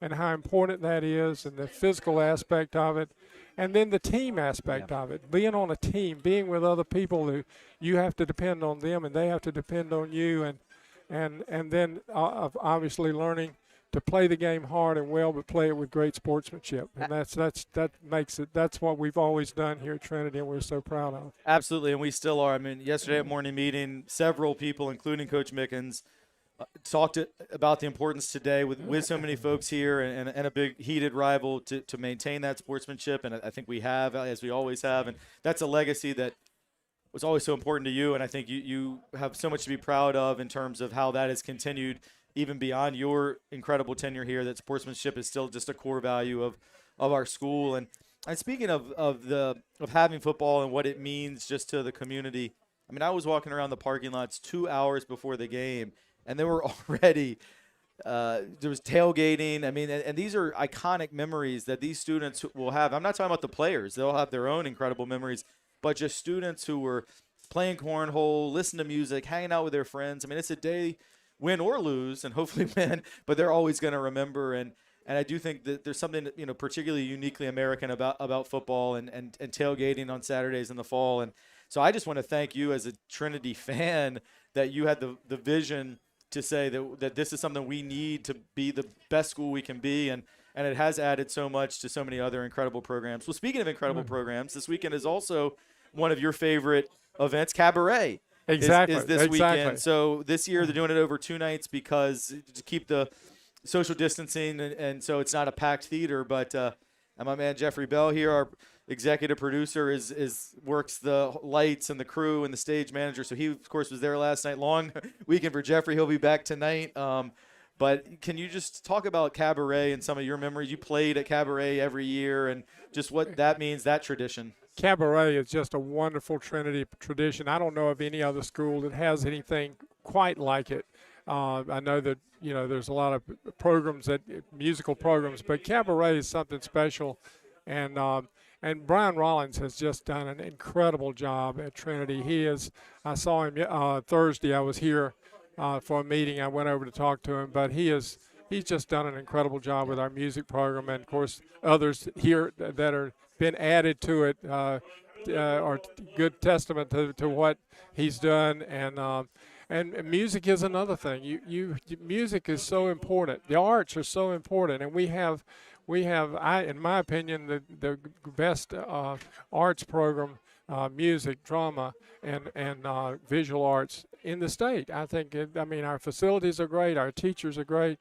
I'm just so proud of Rob Short is doing a terrific job as head of school, and the school has just done, even in COVID, you folks did it so well with technology and everything. And I know that was a challenge. I can't imagine how you got through it, but you did, and Trinity is just in a great place because they've got great people. Rick, you're one of them. You were a kid that went to school here, and I loved you as a student, and then we hired you, and you've done amazing things at Trinity, and you built our basketball program up to a point that no one's ever dreamed it would get to where it has gotten, and you're an amazing coach and amazing teacher. Well, thank you so much. That means so much to me, and thank you for sticking with me after some growing pains as those immature early 20s, but it's been an amazing journey. Well, you had a lot of company with those growing pains. Yeah, my son for one. We had some great times. That's maybe right. Sometimes two great times, but too good of times. But I know folks who are listening who love you, and when you are back on this campus, it means so much. Just want to hear, how are you doing? I know you're following your grandchildren's athletics and enjoying retirement, but just can you tell us about what daily life is like in the Aycock household these days? Well, we really have enjoyed it. We're fortunate enough to live at Lake Gaston, and so every morning we get up and we still are enjoying looking at that lake. But it's funny you asked that question, because just in the last 2 or 3 weeks Kay and I were talking, and by the way, Kay really wanted to come today, but she had to go to a baby shower for her niece. She would not have gotten great reviews from the family if she wasn't there, Yeah. But she's in Wilmington. But she said to tell everybody hello. Kay was such a part of Trinity's success, too, with her ability to host all kinds of parties and was always at all the athletic events, and she was a big part of our success. No question. She was very patient with me at several Christmas parties when I was the last one there, wearing out my welcome, but she never made me feel anything but welcome. But you were asking about what's different. Yeah. Kay asked me that question just a few weeks ago. She said, "What is the big change for you?" And the thing that you've liked the best about retirement? I said my mornings, because I just take my time in the morning. I get up, I have 2 or 3 cups of coffee, and maybe around 10 o'clock I'll get dressed. I get out of my pajamas. But I've enjoyed that, because when I was here, it was like I had to be I'd get up at 5 so I could go work out and get my workout, and then I had to be over here at 7:30, and then oftentimes I'd be here until 7:30 or 8 at night, because the job demands it. But it was great. I love this. I love Trinity as the best 25 years of my professional life, and but I am enjoying retirement. I still play my trombone a little bit, not as much as I should or would like to, but guest appearance still tonight at Cabaret. No, I'm afraid I couldn't make it. Brian wouldn't let me play right now the way I'm playing. he would probably say you need to practice up a little more. But, well, one last thing to ask, and then we'll let you go back and visit with everybody. I'm sure everyone's enjoying just so much seeing you here on this beautiful day. But I think being here, as I am every day, just your fingerprints are still so much on the school, whether it is events like Cabaret, which I think you had such a huge hand in getting going, or like you talked about the importance of sportsmanship, or morning meeting that we still – it was tricky last year with COVID and we had to do virtual, but now we're back every day, morning meeting and having students make announcements and faculty members and getting together as a community and just all those things. And as we sit here in Aycock Stadium, which absolutely I know how humble you are and probably didn't want that, but you deserve it. Everything you put into this school, you deserve several things named after you. I'd say name the school after you, but that, But what is the thing, I guess, when you are back that just is that you're the most proud of, I guess the thing that you feel like was part of your legacy that you have the most pride in several years into retirement? Well, that's a good question because I am awfully proud of the facilities that we have, and I mean they're great, and I'm just so proud every time I come, and I'm really proud of the faculty and that the school has. It's just been excellence. We've just got excellent people, but I think if I had to name the one thing that probably means the most is our culture. And I think the morning meeting that we started years ago has had a lot to do with building that culture, bringing everybody together every day. And I think it's just a principle that I've always believed in, that if you're going to have a good community, you've got to know each other. You've got to get together. And that made us come together as a community every morning.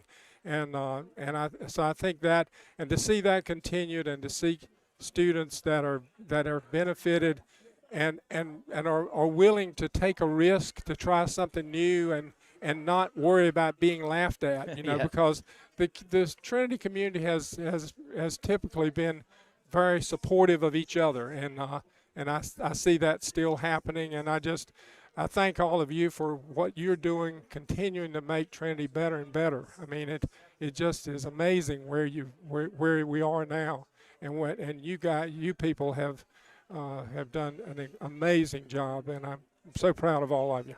Well, thank you so much for joining us, Dr. Aycock. You'll be thrilled to know that corny jokes are still around on Friday morning. Still alive. It's good. Another tradition that you started. Good. Some Friday mornings, I'm like cringing a little because some of them are pretty bad, but I guess that's the worse it is, the better it is. That's right? what makes it. That's the great thing about corny jokes. Exactly. The worse they are, the better they're received. Exactly. Well, looks like the cadets are headed back on the field, so Okay. we will say goodbye to Dr. Aycock. Thank you right. so much for being here, first of all, at this game. I know it means a lot to us, and thank you for joining us here in the booth for a little visit. And Thank you for having me. And Kay said to tell everybody hello, and go Titans.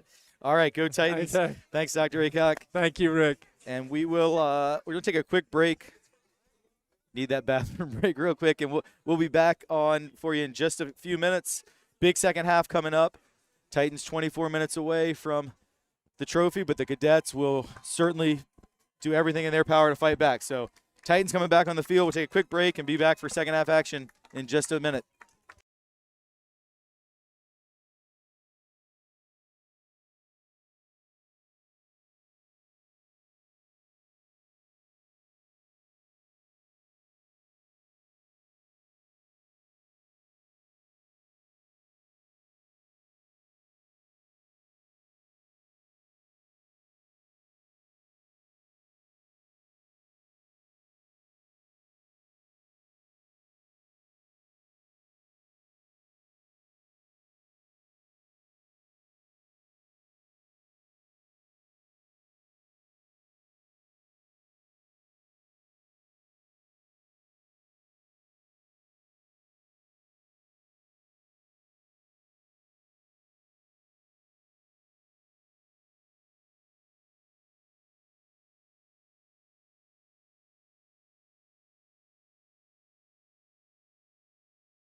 All right, welcome back, everyone. We are back. The halftime just ended.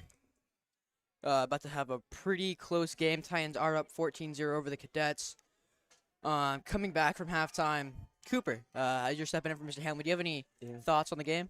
It was a good half from the Titans, especially on defense. I saw really strong. Bend don't break, even though they didn't give up a ton of yardage, but they were just making sure to stops when they needed them. Yeah. And I think really Trinity special teams really came in. Oh yeah, Clutch. Blocked punt obviously. of course. Connor Got Erlenbach there Yeah. was really big play. Great field possession for them, and the offense just doing what they needed to do. So as Hamlin comes back in, I will step out.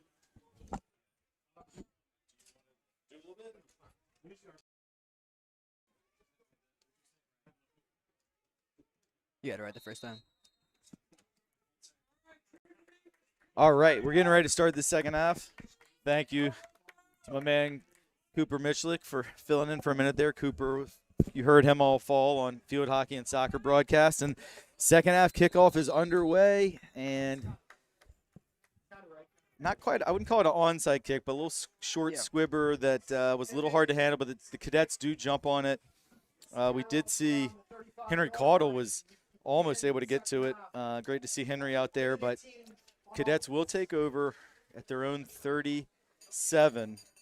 So huge second half, first possession of the second half here. Hope everybody enjoyed hearing from Dr. Aycock. That was pretty awesome to have him up here and in Aycock Stadium. It's kind of, my mind, is a Titan, an iconic moment, but nothing would be more iconic than a football state championship, but that's a great catch for the Cadets really coming out in the catch. second half. Really good catch by Leon Houghton. Yeah. And that's, I feel like, another really big throwing play that we just haven't seen this game. Yeah, absolutely. I think that was their probably biggest pass play, certainly a little over 20 yards. They did have the early one, the 20-yarder to Moore, the play that resulted in that bad injury, but that one went for just over 20, about 21, and now they go back to Bowling, but nowhere to go for Bowling as Mario Thompson met him first, and then Robbie Dunn came in as well as John Brooks. And if they can keep Bowling bottled up and force the Cadets to throw, I think that's what the Titans are hoping to do. And so this possession, I just feel like this possession is huge for both teams. If you're Benedictine and you're able to get points on the board here, seize that momentum that the Titans went into the locker room with, then it's game on. But if the Titans can get off the field with no points, then you feel good about their chances. But that's a pretty good run by Bowling. He picks up 6, and it's going to bring up 3rd and 4 from the 37-yard line of the Titans.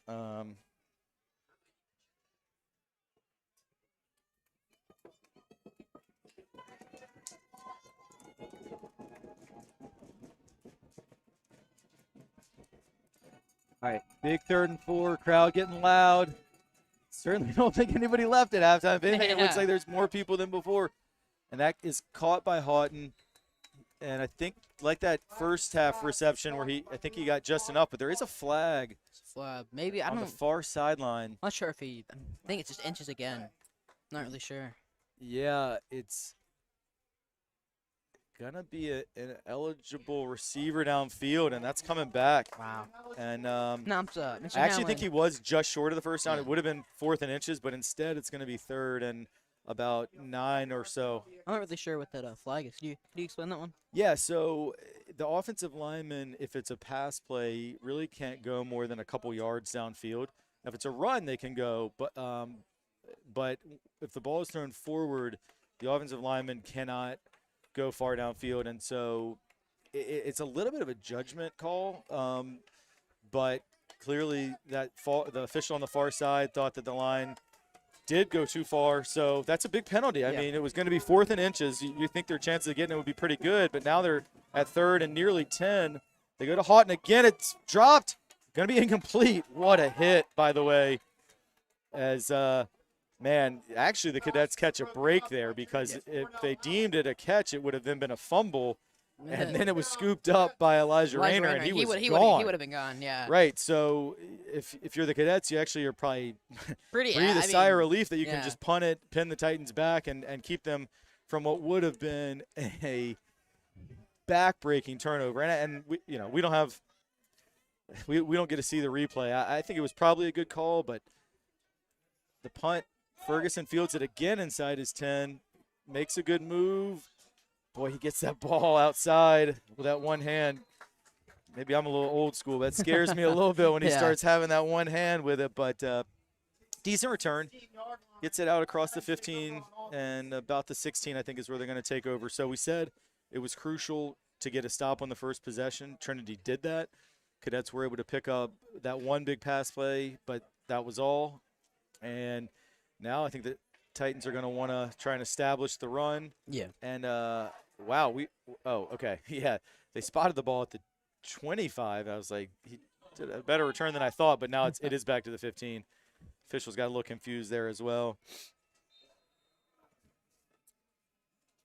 Now, previously in the first half, we did see a really big drive from the Titans to see what they can do this time. That was not a good snap, and Toscano just threw it away. Although they are gonna call it grounding, which is a huge penalty. That's a horrible first play. Do we still have? It's going to be a loss of down, and the Titans are going to be pinned way back, and they're also right in front of that cadet student section. So that's the worst spot on the field if you're a Trinity fan. And Benedictine forever, their students are always going to be loud and try and get in your head, and they're going to have a chance because it's all the way back at the 3-yard line. So you got to think that might be on Matthew. He should just not have been playing center in a second. No, it was not a great snap, and the problem is now if he has a bad snap, it's going to be a safety. So 2nd and 22 from your own 3. And maybe Toscano could have done a bit better than just sling it out of bounds for a clear grounding. But at the same time, you don't want to risk the fumble. This is a throw that is a bit behind AK Key. Yeah. And you definitely see those cadet fans getting very loud. Very loud. So really big momentum shift there with that grounding penalty, and not a lot in the playbook for 3rd and 23 from essentially your own end zone where Toscano is standing right now. I think if you're Coach Bell, the offensive coordinator here, you just want to get a play that's going to get a little bit of room, go ahead and punt it and rely on your defense, which has pitched a shutout so far. I mean, I think that's, as I said earlier, I think it's really going to be the battle between the Cadets offense and the Trinity defense is really going to set this game apart. Yeah, now Titans burn a timeout, which you asked me in the first half about timeouts. In the second half, I feel like they're more valuable because I feel like, for first half, I understand a burn, but I feel like in the second half, you have to save, especially what we've seen for the other touchdown that we got in this first half. I don't know if that was the right. I know the intent was to get some time, maybe talk, because you definitely don't want them to get a safety here. But I don't know how I feel about the timeout so early in the second half. Yeah, I love preserving the timeouts if you can. I guess the only thing you would say, though, is you got to make sure you have the right play here, because if you turn the ball over, they've scored, essentially.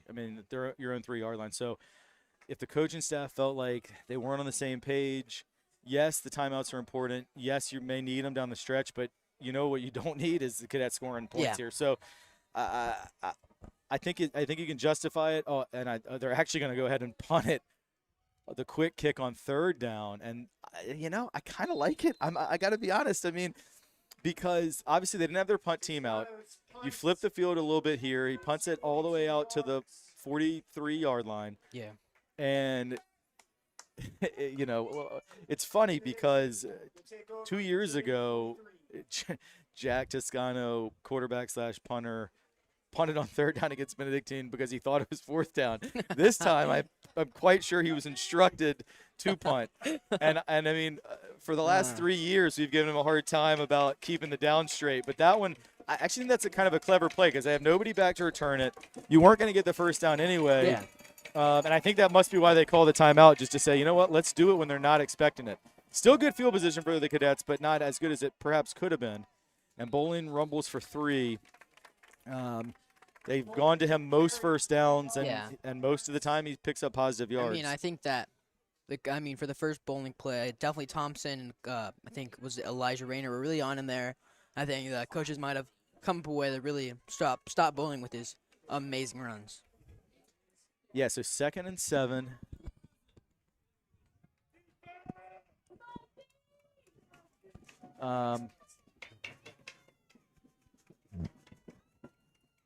They throw it out here. Plagman pass is caught by number 16, Wilmore, but not much of a gain, maybe a yard.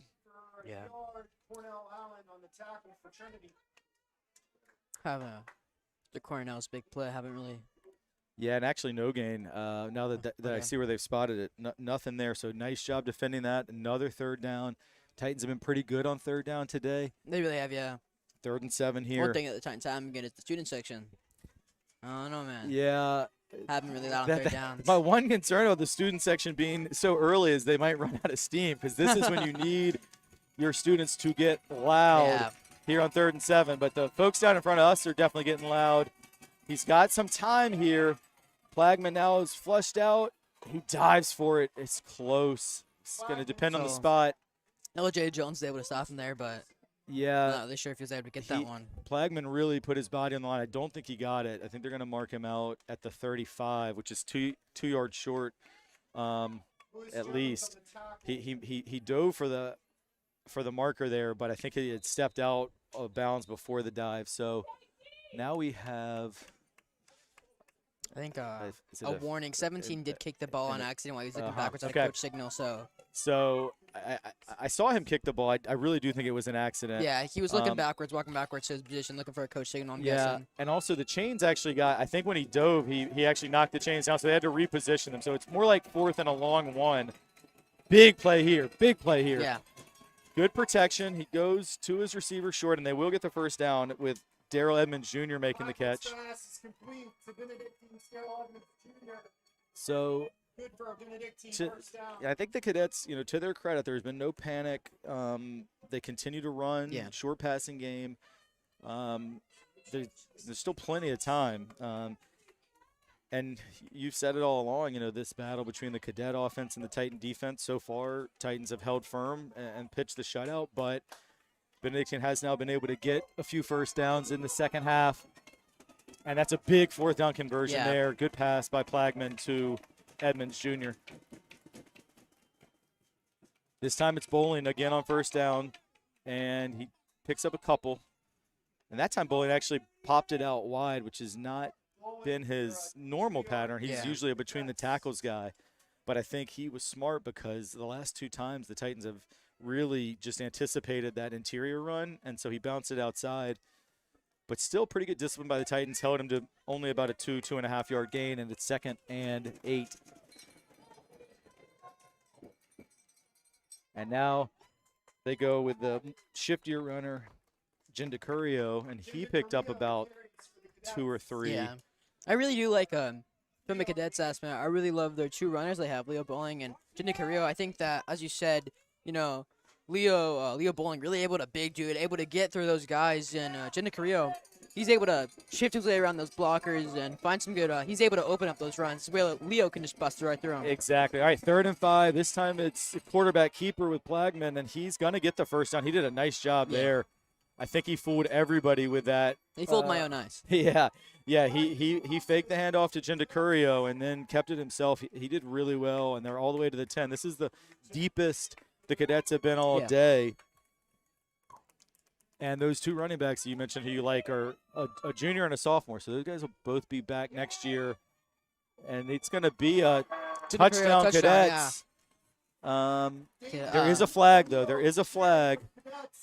Very Let's see what this is about. Excited student section for the Cadets there. Very nice. Yeah. Very nice running play from Gendicurio there. Yeah, Cadets are, like you said, very excited, hopping up and down. It is. You know what that flag might it be is on. against the Titans. It is against the Titans. So the touchdown will stand. I think it was I think it's an illegal substitution. Okay. Titans may have had 12 men on the field. However many men they had on the field, it wasn't enough to stop Gendicurio. So really nice job there by Benedictine to Let's see if, use the field position advantage. Gary Sligler can get the extra point here. Convert on 4th down, and now Siegler will try and cut that lead to 7, and he does. He does, yeah. So 14-7. And we said, you know, at 14-0 coming out in the second half, who would be able to score first would tell a huge tale. If it was the Titans, they would have a really comfortable breathing space. Instead, it is the Cadets, and now it is absolutely game on, and momentum is in their corner. One thing, Silvio, you and I have talked about all year on our broadcast is momentum. The importance of momentum. It's important in every sport, but I feel like in football more than any sport, just by the we saw the nature of it. The Titan drive, and then, you know, they have the momentum coming out in the second half, and Cadets are able to save them right away with a pretty early touchdown. Yeah, exactly. So this next drive is going to be huge. No, I think I personally have to give a lot of credit to Tate Plagman there with his putting his whole body on the line for that dive for that first down. I think that was probably one of the main factors of that touchdown there. Yeah, and it just shows the commitment level that I think all these guys out here want to win very badly. You think about what it was like this week at Trinity and just the football fever that really came over the campus. And then imagine what it was probably like at Benedictine, which all boys school, military school, great football tradition. You know how badly they want it. Yeah, I mean, this is the 4th and 3rd seed, which you really don't see that often as the final game. So these are some really big ups, especially from the Benedictine side. Winning against St. Chris, undefeated St. Chris. Just one of their players just committed to UNC, as we said. You know, beating those guys. That school campus must have been very excited that week, and they have to be excited out that touchdown. We certainly saw the footage of the Cadets on the field over at St. Christopher's celebrating after the win, their student section. As this one is kicked short, Mario Thompson fields and brings it out to the 35, so pretty decent field position. Mario Thompson kicks the return out to the 35-yard line. Yeah, I think you make a really good point, Silvio, and you know, and the Titans had to come back from this exact scoreline at 14-7 last week. So both of these teams really got it done in the second half.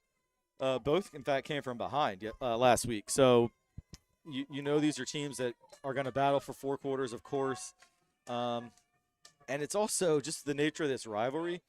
Yeah, it's for a state championship. It's also for the championship of each other. Yeah. I mean, just how badly each of these football programs want to beat each other, how badly these schools want to beat each other. And you know what? Love it. It's great. Yeah. It's what it's all about.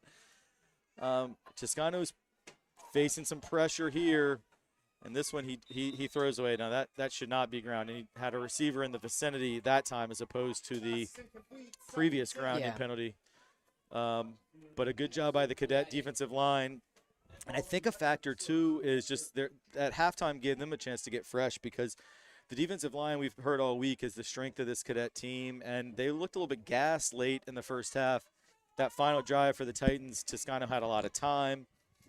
But they've really been getting after him here in the second half. I think they were able to get some rest, get some water, and they've been very effective these first couple drives in half number 2.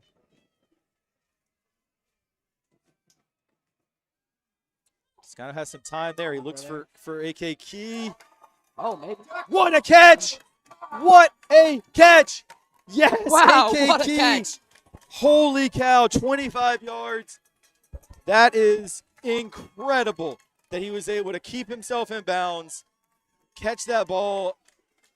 I saw the catch. I wasn't sure if he was in bounds. I was waiting for the signal to make sure he was in bounds, and I just can't believe I think he landed in bounds.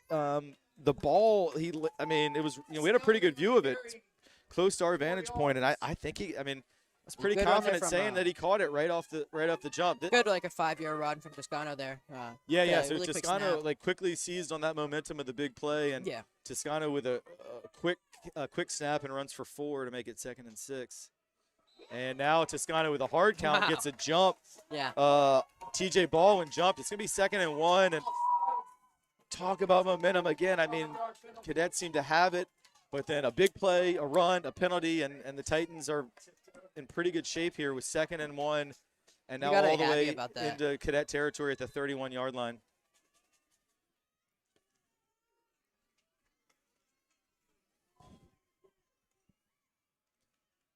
Fakes the handoff to Thompson. He's going for AK Key again. Broken up. Good coverage on the play. Khalil Moore. Key had a step on him, but Moore did really well with the ball skills there to get a hand on it. I want to say a really good route there from Key and Toscano. Without that really good coverage there from the the safety in the corner, I think that could have been a really good catch. Yeah, I agree. I mean, he had a step on him, like I said, but Moore did well to recover. And also, I like the play call. 2nd and 1, even if you don't complete it, Yeah. you still have 3rd and very short. And, in fact, they are going to pick up the first down here. Toscano able to run for good positive yards, gain of close to 10 and a first down. So that's why I like that on 2nd and 1. Let's go deep. If we get it, we probably score a touchdown. Yeah. If we don't get it, 3rd and We 1, still still very manageable, and we have 2 opportunities to just pick up that yard, and they do Personally, pick it up. just from like watching the team, I feel like I was really a Toscano play. Yeah. Toscano loves to do that stuff, and Yeah. I think that was probably his idea. Exactly, and I mentioned in the first half that I came up here last night to run around a little bit. Toscano was actually up here hanging out, and we had a nice chat. And I'll tell you more about that after this play, as he's under a lot of pressure here, and he got his face mask. I cannot believe that it was obvious they had his face mask there, but they're not going to call that. Although perhaps the Titans catch a bit of a break too, because they didn't also call the fumble that happened at the end. Cooper Gardner was there to pick that one up, though, so I don't think it would Okay, have been gotcha. Well, that's a big sack. Oh, there is a flag down, actually. There is a flag. It's not thrown by the official who was right on the play. This will be an interesting call here. It is personal foul face mask. So they saw it. definitely got to be happy. with Really that. interesting there. So we had a good view. Yeah. I think it was clearly a face mask. Having said that, if I'm a Benedictine coach right now, the ref who was right there didn't call it. Yeah. And it was called by a ref who was 20 Somewhere yards else. or more away. I still think it was the right call, but I also have been there where you're like, Where you're that's like, not your call. yeah. Like, let the so. Bottom line is, it's a 15-yard penalty. It's an automatic first down. It's first down from the 20. Yeah. And I want to come back and tell you what Toscano told me last night when we get a chance, because it was very poignant, but now's not the time. Every time I start to tell the story, they put him under pressure, and he throws it. AKK caught it, but clearly out of bounds there. I mean, that's just, I think AK second Key's attempt. warming up his hands. I think AK Key's hands have been on fire today. I really think that's a really strong thing. If Toscano and Key are able to stay connected like this could lead to more touchdowns. Yeah, absolutely. So what Toscano told me last night when I ran into him, he was still here hanging out. The team dinner had ended a little bit before. And he just said, like, this program means so much to me. And, he's been here for 5 years, since the 8th grade. And he's like, when this game ends, I'm going to be upset whether we win or lose, because I just love it so much. Even if we win, I'm going to be sad. I said, yeah, but if you win, you'll be a lot less sad. and he was like, no, I know. I'm going to do everything I can. I'm going to lay my body on the line. And we've seen that. We've seen him run. We've seen him kick. We've seen him throw. There we see him hand off. Not even. I think that, like, watching this season from the box and online, I think this is Toscano, this is his best game he's played all season. In my opinion, I think that his leg's on fire, his arm's on fire. He's making all the right plays. His legs, everything is just going great for Toscano today. Yeah, other than that very first drive, the interception. But Mario Thompson is down here, and lower leg, maybe just cramps. The way they're stretching him out, it looks like it might just be cramps, which would be great. That's what you're hoping. Yeah. Anytime Mario Thompson goes down, it always A little scary. is a little scary after the injury that he had a couple of years ago in homecoming was a similar to the injury we sadly saw early in this game. So Mario's such a nice kid. Yeah, had him in a class last year. Really nice guy. Yeah, he super respectful, hard worker, great on the field, great in the community, and I have so much respect for him because he overcame just a horrific leg injury. I guess was it two or 3 years ago now, but I think he's just cramping up. Sometimes we talked about this at the Woodbury game, but these cool days fool you and you don't hydrate enough. And he, of course, Thompson plays both ways, so he doesn't get much time off. He's in the offense and the defense. He's made a bunch of big tackles today. He had a touchdown today. So we're going to definitely hope he's able to. The cool fools your body, especially with how Trinity and Toscano trying to keep up the momentum. That you may just not be able to get water, or you may just need to sit down for a second, and you really can't do that with Rio. He's just out there everywhere. Yeah. So Dr. Steve Reese, team doctor for both these teams, and he's also been on the basketball coaching staffs of both these teams. Coach Reese is a brilliant scouting guy. great friend to both these schools, and he's working with Thompson now.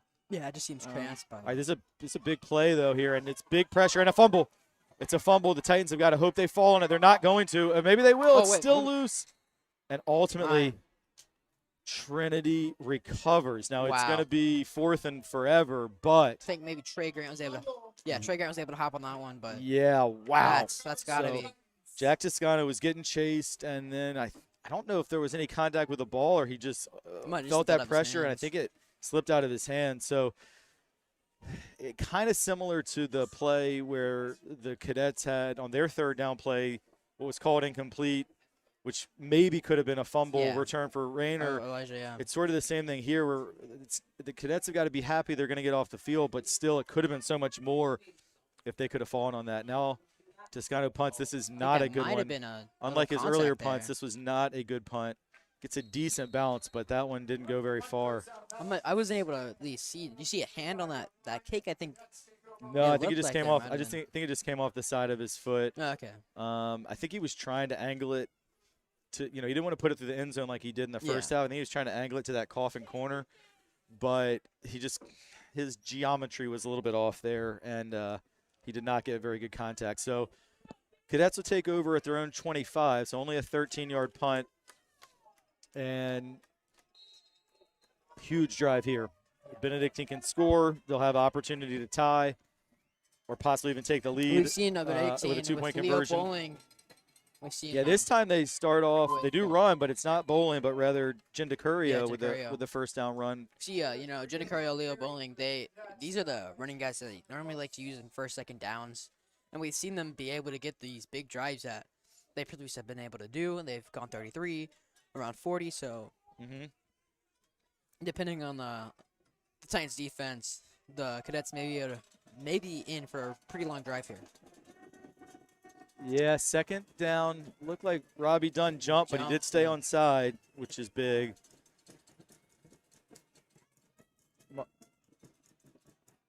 This is Bowling, and he does not get the first down. He gained 3 or 4. And so they kind of went against the pattern we'd seen most of the day of Bowling on first down, Jindacurio often on second. This time they went Jindacurio first down, Bowling second down. It's 3rd and 3. 3rd and 3. I think Big Hunter play. Was the main guy that was able to bring Bowling down there.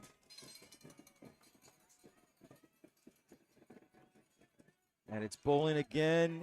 He pushes. He's not going to get there. Close, but short.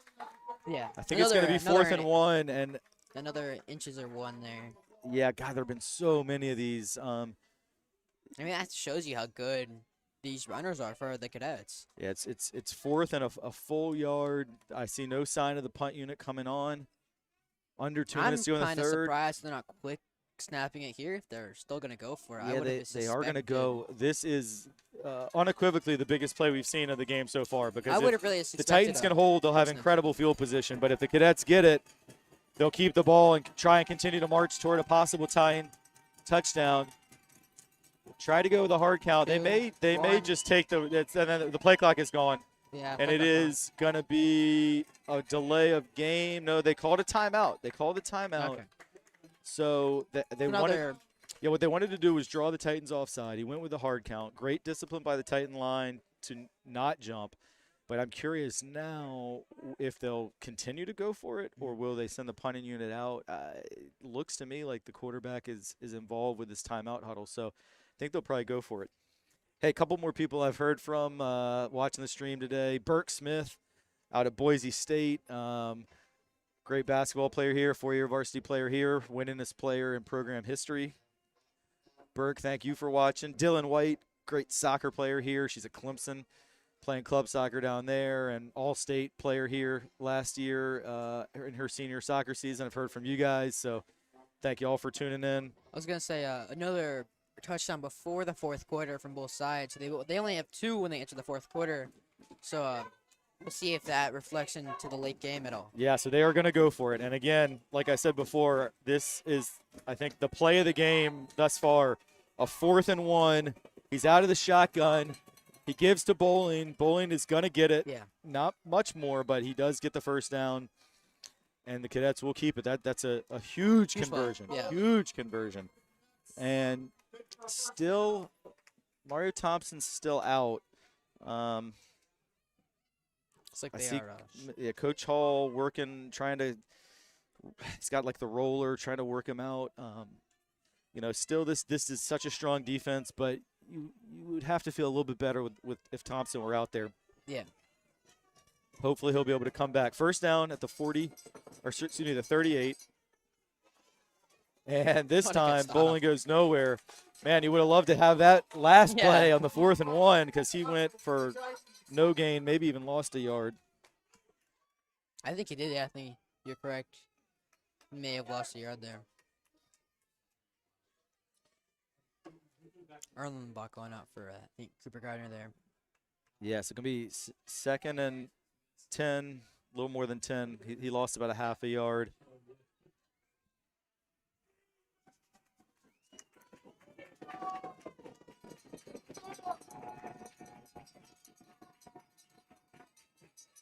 This time Plagman gains a few. Yeah. I think Cameron Walker in there Yeah. along with Zaire Rayner, Yeah. and that is going to be the last play of the 3rd quarter. So the 4th quarter is going to open with a 3rd and 4, and you see players from both teams throwing the 4s in the air. Some of the students throwing their 4s in the air. Well, Silvio, it all comes down to one more quarter. Yeah. Got a 7-point game here. it was close. Like, as we both said, this is going to be a very close game. And that's why, I was suspecting that maybe those touchdowns, those timeouts from each side, that they may be reflecting that back into the late game. Yeah, good point. And I guess each team has used one timeout here in the second half, so Yeah. they'll each have 2 remaining. Not only do we have so many you're once a Titan, always a Titan, but so many Trinity alums watching, but also some future Titans. Branch Hamlin, Keith Hamlin, Agatha Hamlin. Heard you guys are watching, so hope you're enjoying it. And it's just amazing. I know I've mentioned it several times during the broadcast, but anyone who's maybe joined us late, it is incredible how many people are here. Yeah. And There- also, oh, wow. I mean, yeah. I haven't Yeah. even noticed I mean, the it is giant crowd along the track packed fence line in. there. Yeah, it's just people packed in everywhere.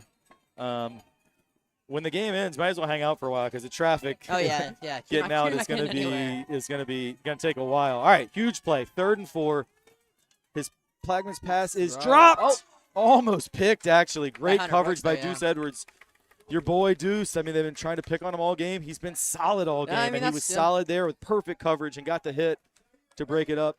Zaire Definitely, Rayner also that's what I'm saying. was in the vicinity.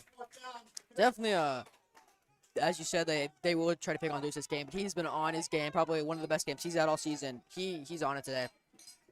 Yeah, for sure. Right. Here's the punt. It's not a great one. It'll be interesting where this bounces, though.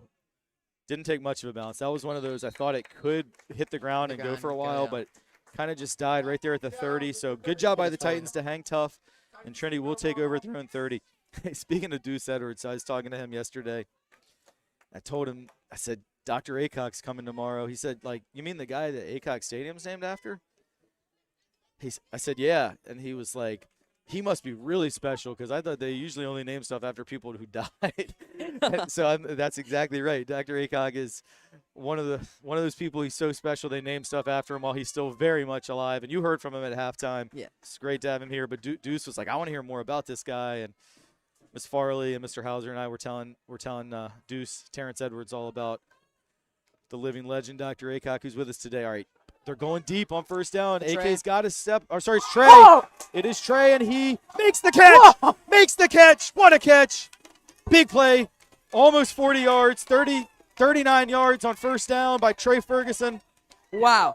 I mean, I saw Trey out there. I could see that was the receiver they were going for. But wow, those hands by Trey Ferguson were just Incredible on fire. catch. I mean, he's only 5'7", maybe 5'8", but he jumped up and got that one. Yeah.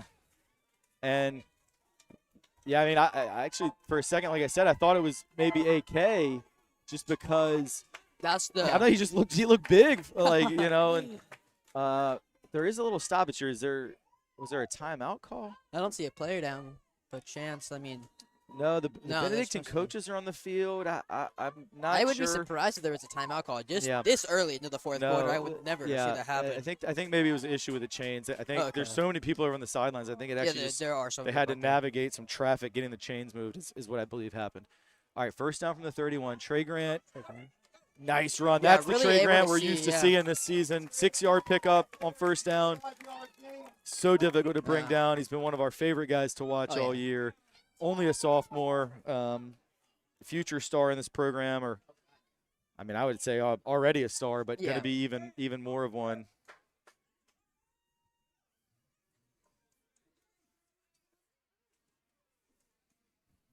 That's definitely more what we expect from Trey Grant. We've always talked about him really good vision, really good capability just moving through that pack, and he was really able to do that there.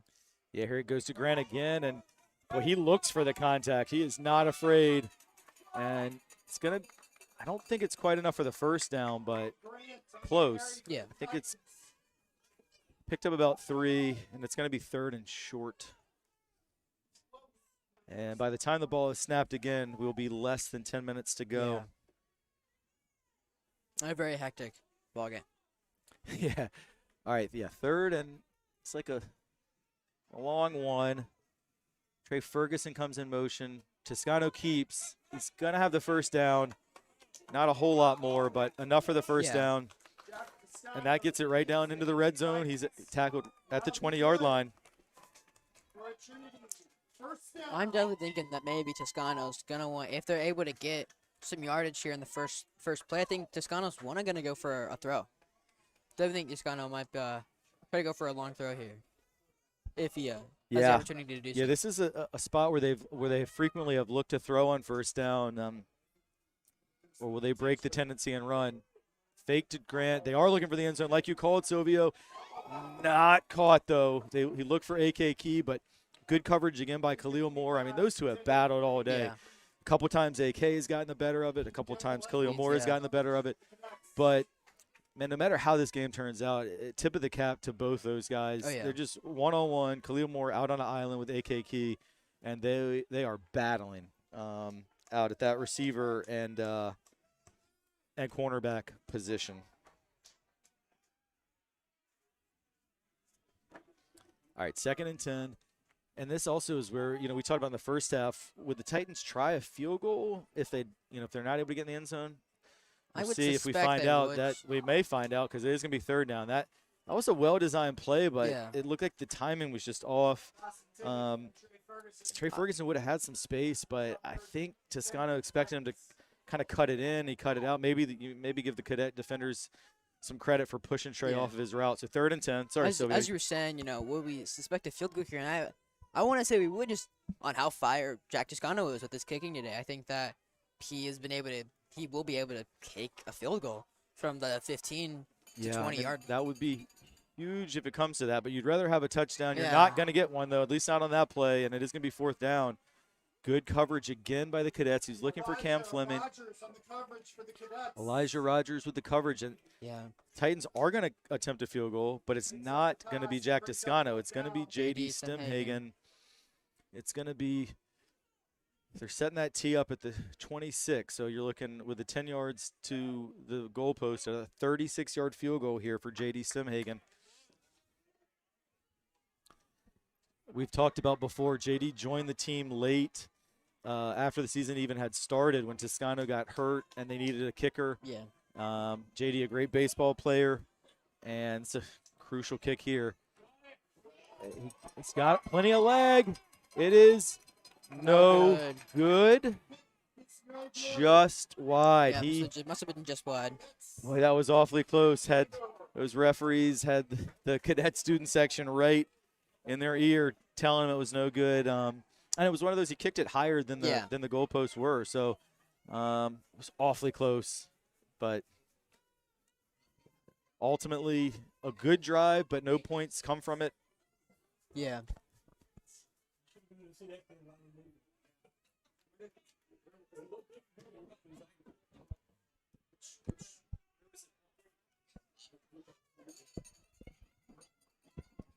All right, Cadets take over at their own 20. Huge defensive stop there by Benedictine. let's see if they look to maybe for a deep throw to try and seize on this momentum. Definitely could see that one happening, but they have had some really good throws and catches, so. They are going to run it, though, on first down, as they have on nearly every first down. Yeah. And it's a decent run, not too much, picked up a couple. Amazing by Cornell Allen there, really able to get right in his face there and get him down. Yeah, Cornell Allen came forward for that tackle. So ultimately, Gendicario picked up 3. I guess Mario Thompson's still not back in. I don't see him on the field. Correct me if I'm wrong. I don't spot him either.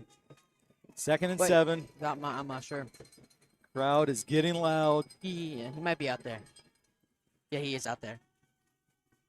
They are going Trying to deep pick on on Deuce this again. one. He's got a receiver, and it is caught.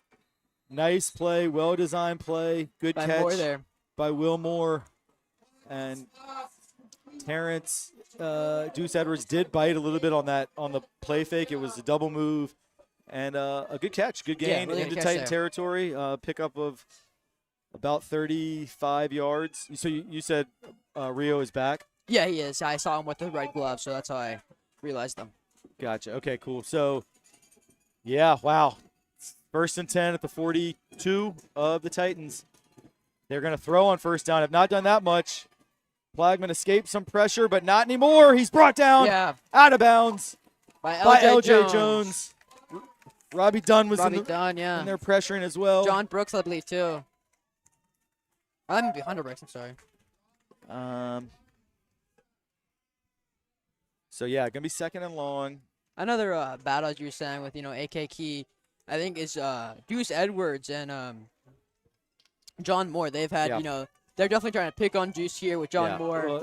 And Deuce has been impeccable all game. That's the first time he really got beat. But, you got to give Moore credit. This is a good run for Gendicario. Not a first down, but close. It was second and 16, and he picked up about 13. Yeah. So it's third and very manageable. Titans making a late substitution with Singleton. Shut him down there. Didn't even really get lined up, but a nice job by Hunter Brooks in the backfield. And it's going to be 4th down and 2. Yeah, Gendicario tried to pop it outside. Brooks brought him down. Mario Thompson was close, and with 7 minutes to play, 4th and a long 2.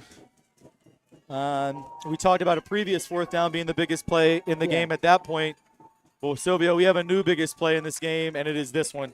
Yeah, Can the Titans get off the field here, or will the Cadets continue to try and march toward a potential game-tying touchdown?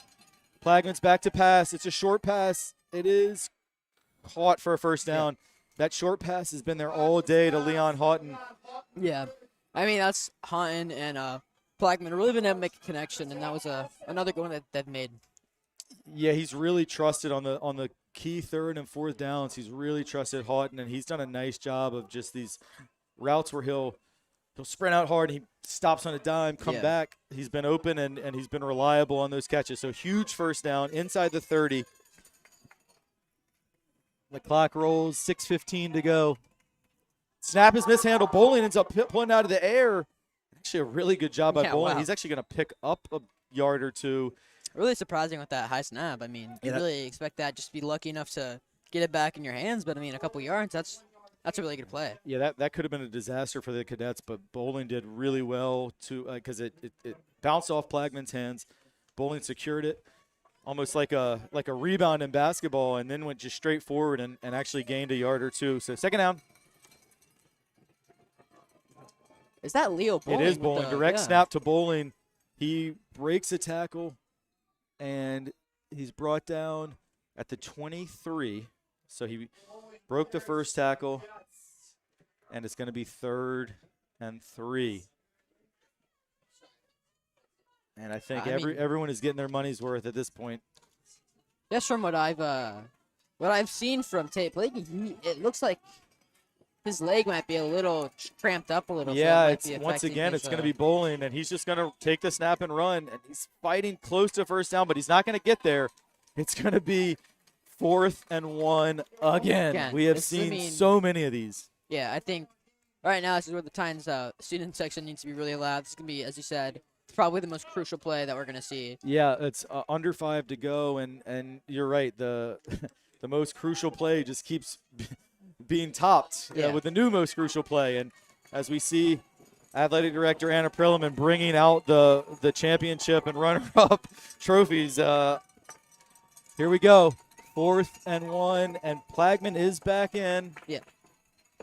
Play clock down to 5, and the Cadets use a timeout. So is that their last timeout? I believe they have one left, but they do burn their second timeout. And I know we've talked a lot today and all season, Sylvia, about the importance of having your timeouts. But I think if you're Coach Lilly, if you're not totally comfortable, this is when you use it. You got to use your timeout. I mean, 4 and 1, you're almost right there to the red zone. Yep. And I mean, after that, it's almost with the drive they're doing right now. It's almost right now looking like a guarantee a touchdown for the Cadets if they get to the red zone. Yeah, I mean, they've definitely been able to matriculate the ball down the field. And not many big, I mean, I guess the one big catch to Moore. Yeah. But mostly it's been Leah Bowling. runs of 3, 5, 7 yards, converted a couple of 4th downs. And there's another one right here, 4:24 left with only one timeout left. If they don't get it, Titans are going to be able to run quite a bit of time off the clock. If they do get it, like you said, I mean, then their drive stays alive. And that's all. I mean, as we talked about before, all that momentum here, and this is the part where that student section right at the end zone. Got to do their part, man. If there's ever a time to scream till you lose your voice, now is that time. 4th down. Leo. It's Bowling again. He's going to get it, I think. Wow, it's actually really close. It's really close here. I think he got it, but it is not a slam dunk in terms of it's awfully close where they spot it. Man, I think they're going to have to measure. No, they don't have to measure. They say he got it. Not by much. Not by much, but credit to Leo Bowling. He's been crucial in this game. Yeah. And it will be a fresh set of downs. As you said, inside the red zone at the 19. And we hit the 4-minute mark here. Cadets still down a touchdown.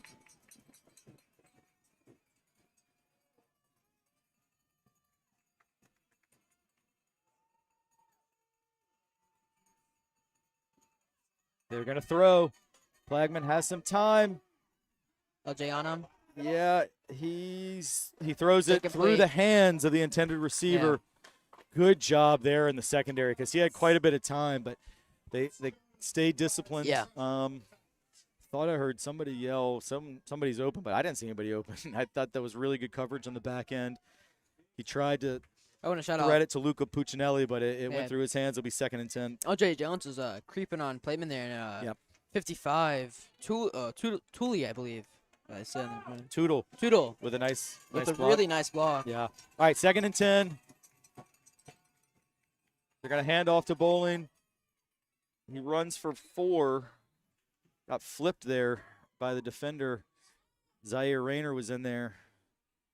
Zaire Mario Thompson as well. Mario Thompson, yeah. Zaire definitely gives up a little bit of weight to Bowling, but he isn't scared, that's for sure. So 3rd and 6 coming up.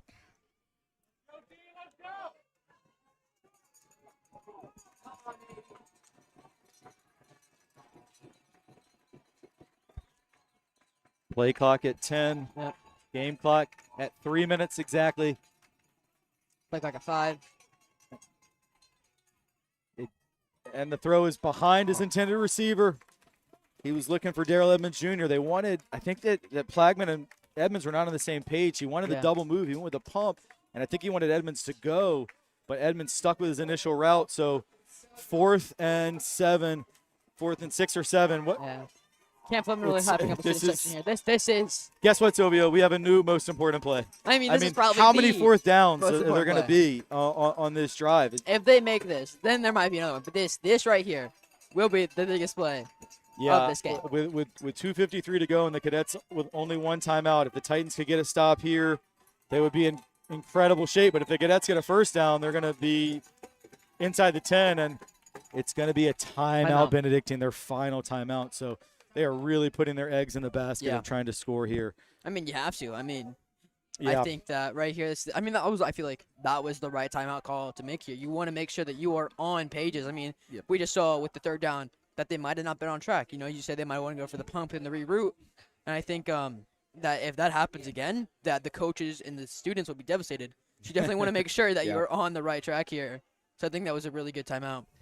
Yeah, exactly. And it is their last timeout, but you're right. I mean, if they don't get this first down, it's not quite over, but if you're Benedictine, your best chance here is getting this first down and ultimately a touchdown. And if that happens, then they're left with a really interesting decision of kicking for the tie or possibly going for 2 in the win. Let's not. That's not think that hard. We gotta look at the play ahead. Really tough decision by the offensive line coaching right now. How they're gonna do this. If it's gonna be a Leo Bowling run, there are so many options. They have a lot of really good offense. The Trinity defense is on fire. So. And also, I'm curious, defensive coordinator Jason Taylor, does he bring some pressure here? Bring a blitz? You know, do you put your DBs in that position, or do you continue to play coverage and rush with only 4? It looks like they're going to stay in their base defense. It's incomplete. There is a flag. There's a flag on the play. And let's see what this call is. I'm guessing, pass interference on the defense, and I am a little bit speechless about that. The throw was way behind the receiver, but again, we said earlier, no such thing as uncatchable. So if you got interfered, you got interfered. And it's gonna march the ball all the way to the 6-yard line and give the Cadets a fresh set of downs, first and goal from the 6. And that's a really massive call, and really good for the Benedictine fans out there. Got to be happy with that one. Yeah, you know, interesting. You know, that play was right in front of their bench. Certainly, you know, their fans and coaches were, I'm sure, pointing out any contact that may have happened and encouraging the official to throw that flag, and he did. And first and goal here. So this is the ultimate gut check time for these teams. Can this defense bow up? They've been on the field a long time. This drive has been going on a long time. They go to Bowling. He is met in the hole for no gain. Really good by, I think that was Elijah Rayner there. Elijah Rayner.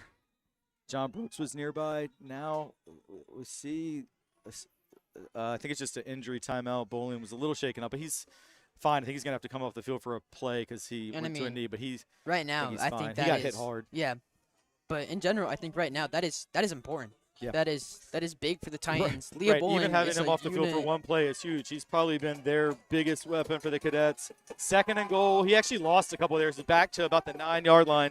Second and goal. This time it's Gindicario. He gained 3 or 4. He's down to the 5-yard line. They're going to have 2 chances from there. And where the clock is now, if the Titans can get a stop, it's with Cadets having no timeouts, it would be just about over. So really, it's 2 play. If you're Benedictine, you have 2 plays to score and keep this thing going. And if you're the Titans, you have 2 plays to make a stop and get a ring. Yeah. The crowd is full throat now. They're going to run the quarterback. Plagman, he bounces it outside. He's not going to score. He's going to get closer. Yeah, real close. He gets to the 2. Well, so the last couple times they've had 4th down, the Cadets have called timeout to get settled. They don't have any left. They don't have any left. So, minute and a half to go. Got okay, music Mr. playing. Hamlin. Yep. You know what kind of play this is? The biggest play of the game, the biggest play of the season, and the biggest play of all these players' lives right here. 4th and goal from the 2. If Benedictine scores, they'll cut it to 1 with an opportunity to either tie or potentially go for 2. The play clock is down to 9 as they break the huddle. Going to 9. Now 5. Now we see the officials stopping it, but I'm super confused. I mean, they're giving a huge break for the Cadets as the play clock was down to 4. Now they're able to get set, and now they reset the play clock. I don't know why, but here it is. The play for all the marbles. They hand off to Bowling. Bowling. He is stopped short. He didn't get it. He didn't get it. He didn't get He it. didn't get it. Titan ball. They make the stop at the 1 yard line. They make the stop at the 1 yard line. Trinity will take over with 49 seconds to go. I mean, that was you gotta give credit to What the a Cadets. tackle. You gotta give credit to the cadet drive there, but some more to Trinity defense there. I mean, I wasn't sure. Hamlin, were you able to see who made that amazing season We got to award know tackle? who made the tackle. Because they need an award. They need an award. They need I to was keeping be my eye on praised. the ball to see if he got They get in. all A's. I They mean, don't even have to go to school anymore. Right? They can just stay at home. Hey, let's not go crazy, Silvio. Yeah, he was inside the 1, but he was brought down. He reached for the goal line. Now, I mean, still, they have no timeouts, but I mean, If they you get a don't want to take a safety safety here, yeah. here with 49 seconds to go. I mean, it was just, they're so deep. You got to go. You can't go back and take a knee. Like, normally right now you would just go back, Take a a knee. knee, victory formation, but you can't. So Toscano just goes right into the line. Cadets trying to strip the ball.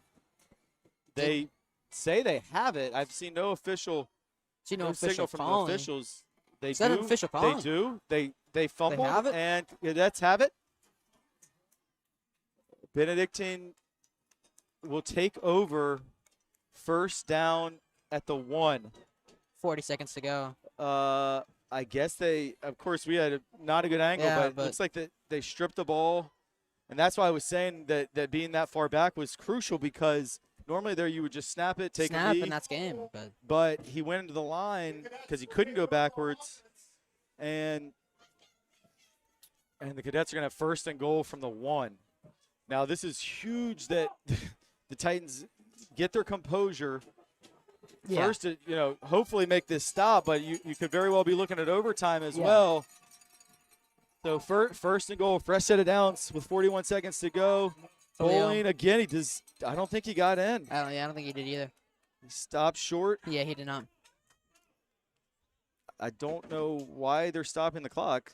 Clock is pretty important here. I don't know. Again, Well, they they set the ball. they It's keep still at the stopping 1. the clock. I don't know why it stopped. False start on the offense. It's a penalty. It's a penalty. It's a penalty. Yeah. It's a penalty. Penalty on the flag. I don't think that people realize that there's a penalty. there was a false start on Benedictine. I saw the official signal that they're going to march this ball back 5 yards. It's a penalty on the Cadets. Wow, we are seeing it all here. I mean, God. what an epic game. So the ball's now back at the 6. I guess still first down, right? So Yeah. repeat the down. No. First. Yeah, clock's running now. The clock will start. Cadets are still in the huddle as we are 25 seconds. First and goal from the 6. Flagman Julio. again to Bowling. He's Stopped stopped by by Elijah Elijah. Rayner. He's back I to about see. the 1. Yep. It's 10 seconds to go. They're gonna have to really speed them up. 5. They get it off. They spike it, and it's going to come down to 1 play. 4 seconds left. It's going to come down to 1 play. Now, we thought it was going to come down to 1 play about 49 seconds ago.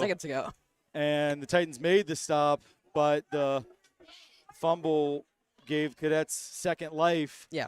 But this time it really is going to come down to 1 play. 4 seconds. All right, They have Mr. time Hamlin. for 1 play. Yeah, Do you I know- think they're going to run. I think they're going to give it to Bowling. I believe, yeah. I think the smartest choice is Bowling, but they could go for They could look a to throw. throw. They've hit Houghton in key situations a lot. It is Bowling. He is in He's for a in. He's in for a touchdown. touchdown. He is in for the touchdown. Now all the pressure is either on the coach's decision to go for the 2-point conversion or on. The clock is run out. So I mean they get obviously the opportunity to for the try. And I think Gary I Siegler. see Siegler out there, so I'm Yeah, thinking Siegler. it's going to be an extra point. He didn't get in by much either. We had one official signal touchdown. The other didn't have it as a touchdown. Timeout. Titans? Trinity, yeah. The one ref signal timeout Benedictine, but they don't have any left. I think the refs are a little nervous too. I mean, a lot of people are going to be really upset, really happy with you at this game. Yeah, so. But Shaman, I mean, yeah. I haven't really seen this, but why would Trinity call a timeout here? Well, I think a couple things. Assuming Benedictine's going to kick the extra point, just ice the kicker. You know, you often see that calling a timeout before a big kick just to make the kicker have to think about it a little bit, add a little pressure. And then also I think Coach Mickens wants to get his guys together just to alert them to any possible fake. Because, of course, if you were to if you fake this and if you get it in the end zone, it's 2 points and it's ball game because there's no time. There's no time on the clock. So if he makes this, we're headed to overtime. They are set up for an extra point.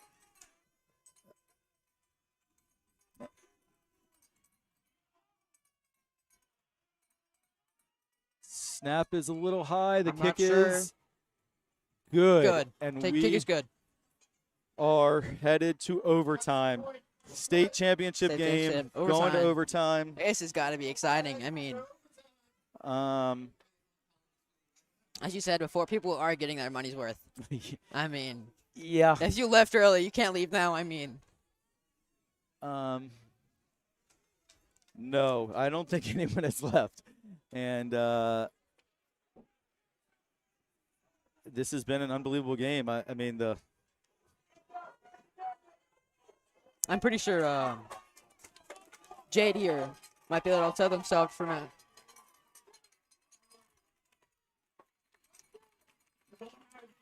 Back to 0. Where's the guy? All right, yeah, so we're getting ready for overtime. I think Cooper is getting Coach Banworth. Okay. Yeah, we're having a little bit of issues with the stadium scoreboard here, but need to hopefully get somebody up here who can reset that. So, Silvio, it's going to be a coin toss here. I mean, what do you think that if Trinity would win, what side do you think they should go with? Do you think they should go with? I would definitely – that's the thing, too, because with the student section in either end zone, I mean, if you're Trinity, you want to play it in front of your fans where they're going to be quiet when you have the ball and loud when your opponent does. And if you're Benedictine, you want it down there where your fans are for that same reason. So I do think that that's a crucial decision. And, you know, credit to Benedictine that they got the touchdown. They obviously had a bunch of chances. But I do think, like, it took them 7 or 8 times to score because that Titan student section was making a big impact. So it's I think that's crucial that you're gonna want to be in the side where your people are. And then also, I mean, if you're Jack Toscano, mentally shaking off that I mean, there's so many big plays that happen, the upsets, downsets. You gotta you gotta be ready again to go. Refocus. And I saw a Titan player after the fumble, before the Cadets had scored the winning touchdown, even like throw a helmet in frustration. You know, you can't do that right now. You've got to just stay poised. I mean, all week, if someone had told you, all right, this game's going to go to overtime, like, I think you take it. I mean, I think, of course, you'd want to win a regulation, but everything's still in front of you. We're right back where we started. Yeah. And so I think which team, of course, the Cadets do have the momentum, no doubt, but whatever team can pull it together and just execute is going to be in the better shape. So, I mean, you think that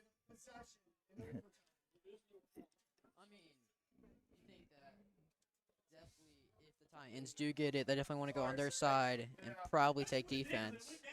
Yeah, ideally you prefer to be on defense first because and I do think that you would like to know what you have to do. Like so in other words, if you're on defense first and you get a stop, all you need is a field goal. If you're on defense first and they score a touchdown, you need a touchdown.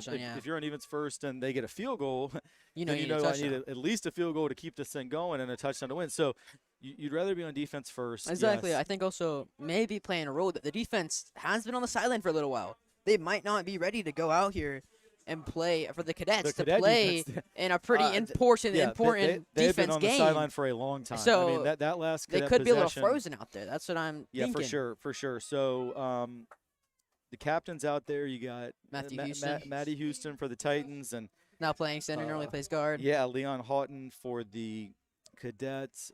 He's been really good with his short passes, really solid and consistent with those. Absolutely, he has, no doubt. Credit to Houghton, credit to Bowling. And man, I mean, if you're a Cadet fan watching this, and I'm sure many of our viewers are, first of all, congratulations to your team for battling, and also the pretty miraculous That you this don't game is still going on. Yeah, I mean, you. So it's the 4/3. With 49 seconds and you have no timeouts, you would have thought that this game would have been done. Your chances. You ever see those win probability charts? It had to be pretty low, but whoever I did, it was a million people in there. I don't know who knocked it out. I don't know who recovered it. But what a play by the Cadets. Do we know exactly the signing of the sides and the? So I see. I mean, it looks like the officials are walking to that side where the Benedictine I do see students are. Our defense going up. And our defense is going out. So I didn't. Yeah, it's actually interesting. Like, because while it's an advantage to have the side you want, it's also an advantage to be on defense first. So I don't actually know who won the toss. If they decided, like, did Trinity win the toss and say we'll take defense first because that's an advantage, or did Benedictine win the toss and say we want to be in front of our students? I don't know. But also, I mean, exactly maybe what I said, that the defense is a little frozen and that they might not be able to play against a pretty offense that wants to get out there. Right. And exactly as that we do have a lot of players that on our defense play on our offense, so we would have some major players not be frozen out there. Good point. So the deal is, by the way, for high school overtime, if you're not familiar, each team gets it from the opponent's 10. And I will say, just style of play-wise, I mean, Benedictine, who they're kind of built to get 10 yards in 4 plays. We've seen it all day. They're so used to running for 2 and 3 and 6, short yardage, but enough down in this red zone. So Cadets will have the ball first. Their offense has been on the field, it feels like forever at this point. Yeah. Plagman's going to throw up for grabs. It is incomplete. Flag on play. A flag on the play.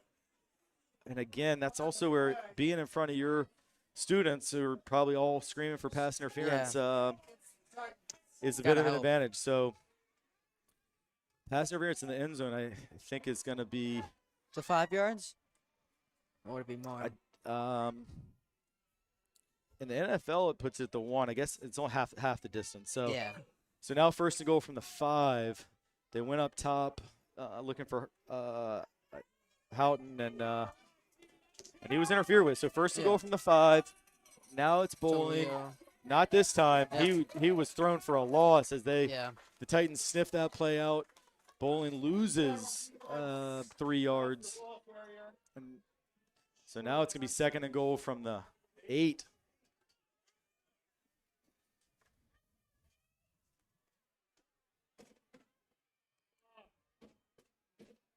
As you said, though, that this Cadets offense is really built to get those 10 yards, and they still have a really high chance to do it's man coverage up top with Houghton. Interesting play here as Plagman runs it himself, and he's in for a touchdown. Yeah, in for a touchdown for Plagman there. Plagman scores. I'm not sure if it was a fake or a miscommunication there with that was the thing. He Plagman. faked a handoff, but no one was there. And I thought it was a busted play, but it was so well blocked that he just carried it into the end zone, and Cadets fans are going crazy. Oh, yeah, you have to be going crazy. Your team just scored the touchdown overtime. Bro, absolutely, and they have all the momentum right now. But having said all that, if you're the Titans, you're going to get this ball back. I mean, obviously, massive extra point here, but you got 4 chances to get it in the end zone, and depending what happens here, either win or at least keep it going. And he just made it. It was not a thing of beauty, but it doesn't matter. It counts all the same. So that kick just trickled in. So look, if you're Trinity, you have 4 chances to get the ball in the end zone, and then at that point, you either go for 2, for the win, or you go for the keep going into overtime. Yeah. Well, first things first. Got to get this touchdown. I see that the Cadets defense is going over there. So.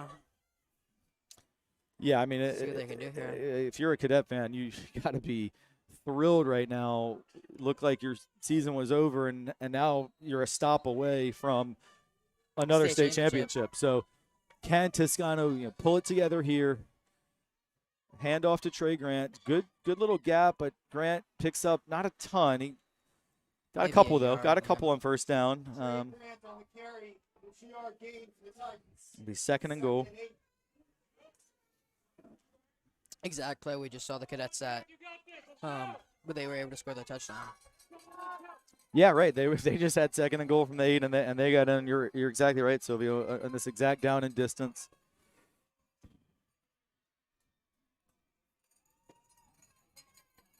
This time they fake to Grant. The throw is caught. Touchdown, Trey Ferguson. Trey, do not Trey. get a flag, Trey. Right? I mean, it's hard. I know you got I know. a lot you're of people very yelling in excited. your ear, but you cannot afford a penalty there. Okay. All right. All the pressure now is on either Toscano or JD Stimhagen. I'm not sure Yeah. So who they're going with or if they're going for the 2. So I see Tegan Logan, the holder out there. Toscano, I think, wants to go for 2. I would expect him wanting to go for 2. It's the swinging gate play, so this gives them the option to kick or Or run it. go. Well, he's thrown the tee, so they're going. To Trey. State champions! State champions! Trey Ferguson! Titans win! Toscano against Ferguson. 22, 21. 22-21, Titans win! State champions! What a game! I mean, you can't even say that. It's an amazing game. Here come the Titan students onto the field and Wow. You see that Go giant flag crazy. raising up front? go nuts! Wow. Trinity wins! Unbelievable! I'll tell you now, my prediction all week was 21-20 Titans. It was 22-21. 21. I'm going to Vegas, baby. Titans are state champions by 1 point. You heard it here first. You heard it here last. What a game. Wow. Unbelievable. Titan student section now totally destroyed. Everyone's on the field. Unbelievable. Hey, congratulations to Benedictine. Yeah, I Seriously, mean, for real. 4 seed beating St. Chris. That's an accomplishment Incredible itself. comeback down 14 Making it at to halftime. overtime. No, What an amazing offensive drive. the game looked over for them. They force a fumble. They take the lead. For the Titans, for Jack Toscano to shake off that mistake, yeah. throw I mean, for the game, the touchdown to cut it to 1, And then again, call for that extra point. I think Toscano called that 2-point conversion. he probably did. He It's said, "We're Toscano. doing Of this," course he did. and he hit Trey Ferguson in front of the cadet I mean, student Trey section. Ferguson, that first catch with the touchdown, that was amazing. 2-point conversion, amazing catch. I mean, I don't think that could have gone any better for the Titans. That is unbelievable. Hey, we're gonna stick around for a second. I'm gonna see if we can Wow. get a player or a Toscano coach up or here. someone up here. Toscano might be cool. That is got to go down in history as one of the. That was awesome. That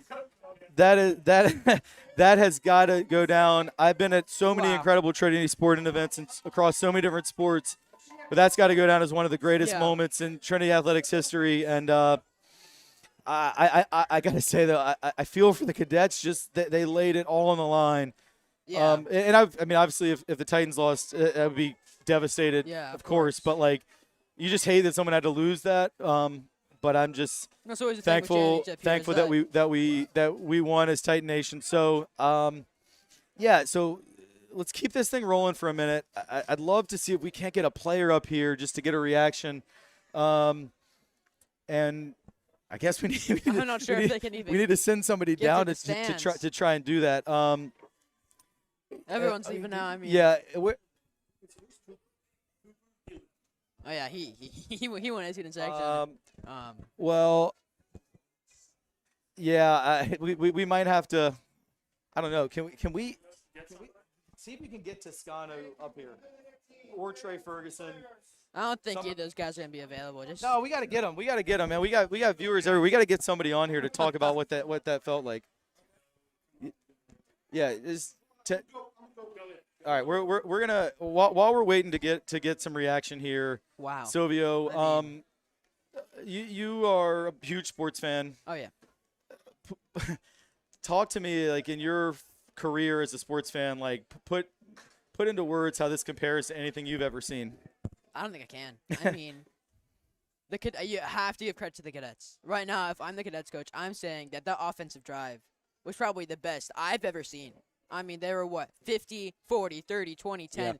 I think they did the 10 at least 40 times. I Yeah. mean, that's how Yeah. that's how it felt. It Yeah. felt like they were there forever. Fourth down conversion after fourth down conversion. Even when they were down, they never gave up. They had that rip off. They were able to get the ball out of Toscano's hand. They went into overtime.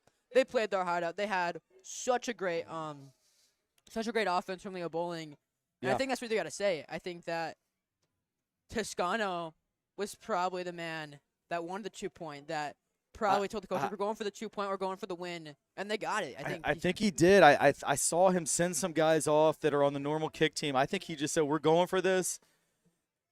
Tegan Logan, the holder, through the the tee, right? Yeah. In high school, you can kick off a tee. He threw the tee, and it was like, oh, my God, it's all of it. Like, either this is it. we're going to win or It's either we're lose losing right here. And Trey Ferguson made an incredible route. I mean, he got himself open. He made the catch, and Toscano made a perfect throw. I think in general, this right here, as you were saying, the 3 and the 4 seed, and the 3 seed having a home Champions League game is almost unlikely. I mean, you're going in the finals, and you're like, okay, we're 3rd seed, we got this. And then you're going 3rd and 4th home state finals game, and you win. You got to be extra pumped. I mean, your chances of winning are low, but winning a home game even lower. Silvio, I mean, we were, what was it, 4 weeks ago, we were at St. Christopher's and watched this team lose 57-19. Yeah. I mean, at that point, it felt like the season could be over. Might have been over. Even making states wasn't a given. They came back, beat Woodbury for the first time ever, go up to St. Stephen, St. Agnes. I forgot. There's actually a whole trophy ceremony. Oh, yeah, we have to. I forgot about that. I just want to give a little perspective here. Having attended Benedictine Trinity sporting events since I was in the 3rd grade, played in them, coached in them. This is such a great rivalry. I think these schools have a lot of respect for each other in a weird way because they're very different institutions. But I think that Trinity people tend to like Benedictine people, and Benedictine people tend to like Trinity people. And I think that this was in the history of this, epic rivalry across so many sports: baseball, basketball, soccer, and football. I mean, we played them soccer not too long ago. Yeah, right. Yeah, exactly. Knocked him And out. I know Knocked so him out many in soccer fans came too. out But for that one. I mean, I think about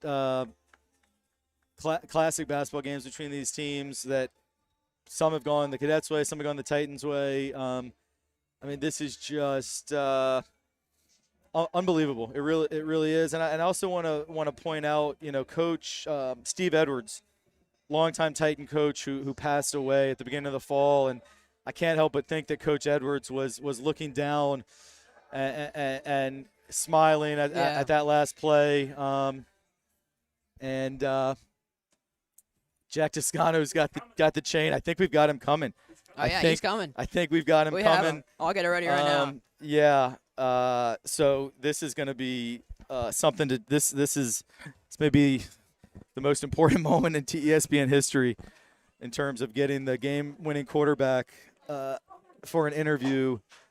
We don't have an on-field reporter, so he is coming to us. We don't have a camera up here, so you'll just be able to hear it. But thank you to Jack Bell. It looks like Trinity Jack Bell in the crowd was able to get Toscano. Oh my gosh. All right, Jack is in the press box.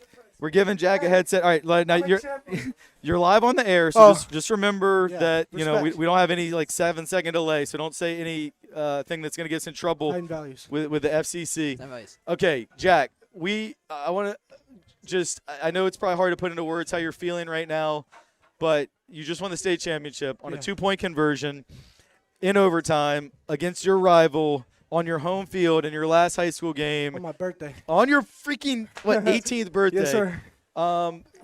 Can you just put into words the feeling you have right now? Oh, I really haven't even processed anything.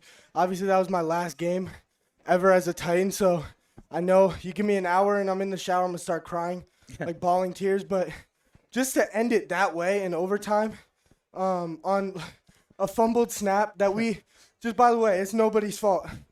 It's nobody's fault that we did not work on it. Maddie got subbed in. He hasn't snapped in months.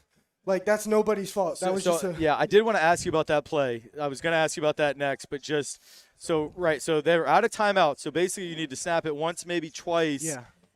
But you can't go out of the shotgun because you're at your own half-yard line. Yeah. So what was the what was the plan and what happened? Did they knock it away from you, or just it was off? The snap never got to you? The plan was to sneak it down the middle, get one play, hopefully get enough to do it again, or whatever it may be, take enough time get enough off. to even get room to take a knee. Exactly. Right? So did you ever have it in your hands? It just slipped through. We just, again, didn't practice it at all with Maddie because our will went down, and but I don't really even care. Okay, yeah, it doesn't matter. Well, in the end, I mean, it actually made for a better story in the end. And so another question I have to ask you, I know you want to get out there and celebrate with your teammates. I can't tell you how much I appreciate you coming up here and spending this time with us. And years from now, hopefully this will live on the internet, and you can watch this whenever you're feeling down, and you can relive that feeling in your voice right now. But I want you to talk about we get the touchdown to cut it to 1 in overtime, which is that ball got tipped. Credit to Trey for it's the only way. Like, you knew it had to happen. Right. Okay. Me to Trey. So then, were you supposed to kick extra? Was that your call to go for two? So we have a thing called a swinging gate.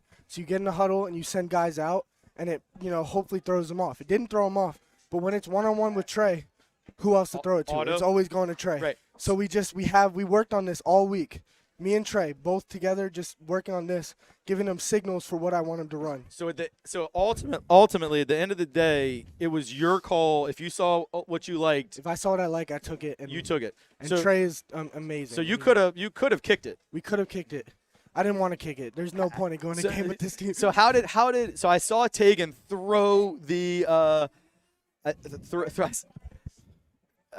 saw Tegan throw the tee. Yeah. Like, at that point, like, obviously you're not We're kicking. Committed. You're committed. Like, did you tell him, like, throw the tee? Or it's all part of the plan. So we have a call.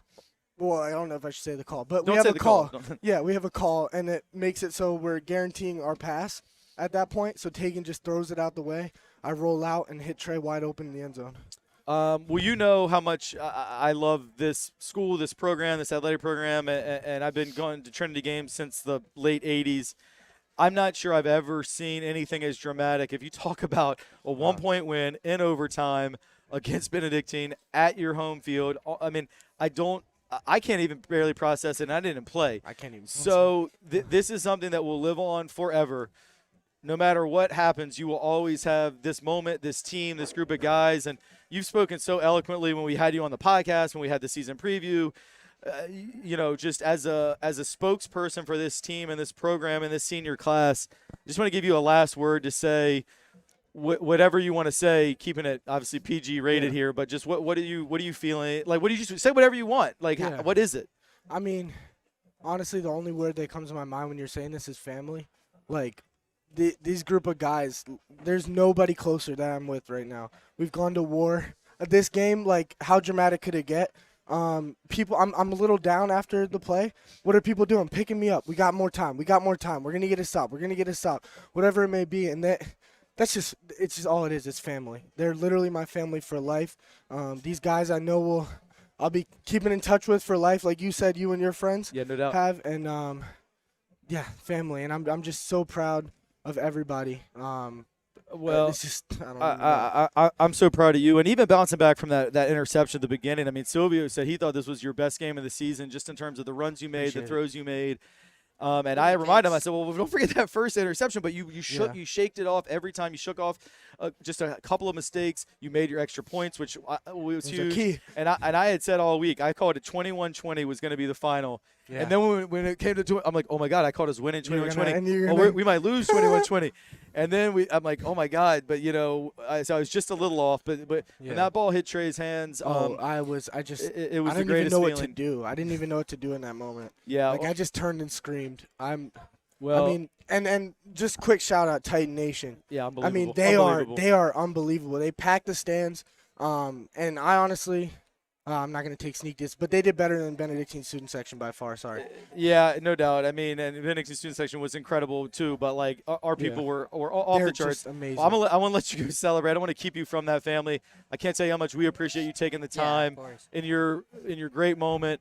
I mean, 5 years in this program, all the jokes about punting on third down. And then we you did it punted on again. I know third down. I said he did that to troll me. But no jokes ever again. You finished with 2 wins against Benedictine, including the most dramatic event maybe in our in school history. So just congratulations. Enjoy it. Enjoy your 18th birthday. You told me last night you're going to cry no matter what. But it's tears of joy now. And I'm gonna run home and write that college recommendation for you. Hey, and I appreciate it. We're all gonna end up happy. Yes, sir. I got Jeffries as well, my executive producer up here. Jeff. For all at ESPN, just thank everybody for tuning in. Thank you, Jack. Thank you, and just love you, man. Great job. And it was the most amazing thing we've ever seen here. Just unbelievable event. Congratulations to your 2021 state champion, Trinity Episcopal Titans. Final score: Trinity Episcopal 22, Benedictine 21. Silvio, what a season. What a day. Oh, what a season. What a day, exactly. What a game. Well, Jack won't be back next year, but we will be. Silvio is just a sophomore. I can't wait for next season to try and come back and repeat this feat. Oh, yeah. But thanks to everybody who tuned in. It'll be basketball season here before you know it. We'll be back on the air, but what a day to be a Titan. Thank you, Titan Nation. Thank you. We'll see you next time.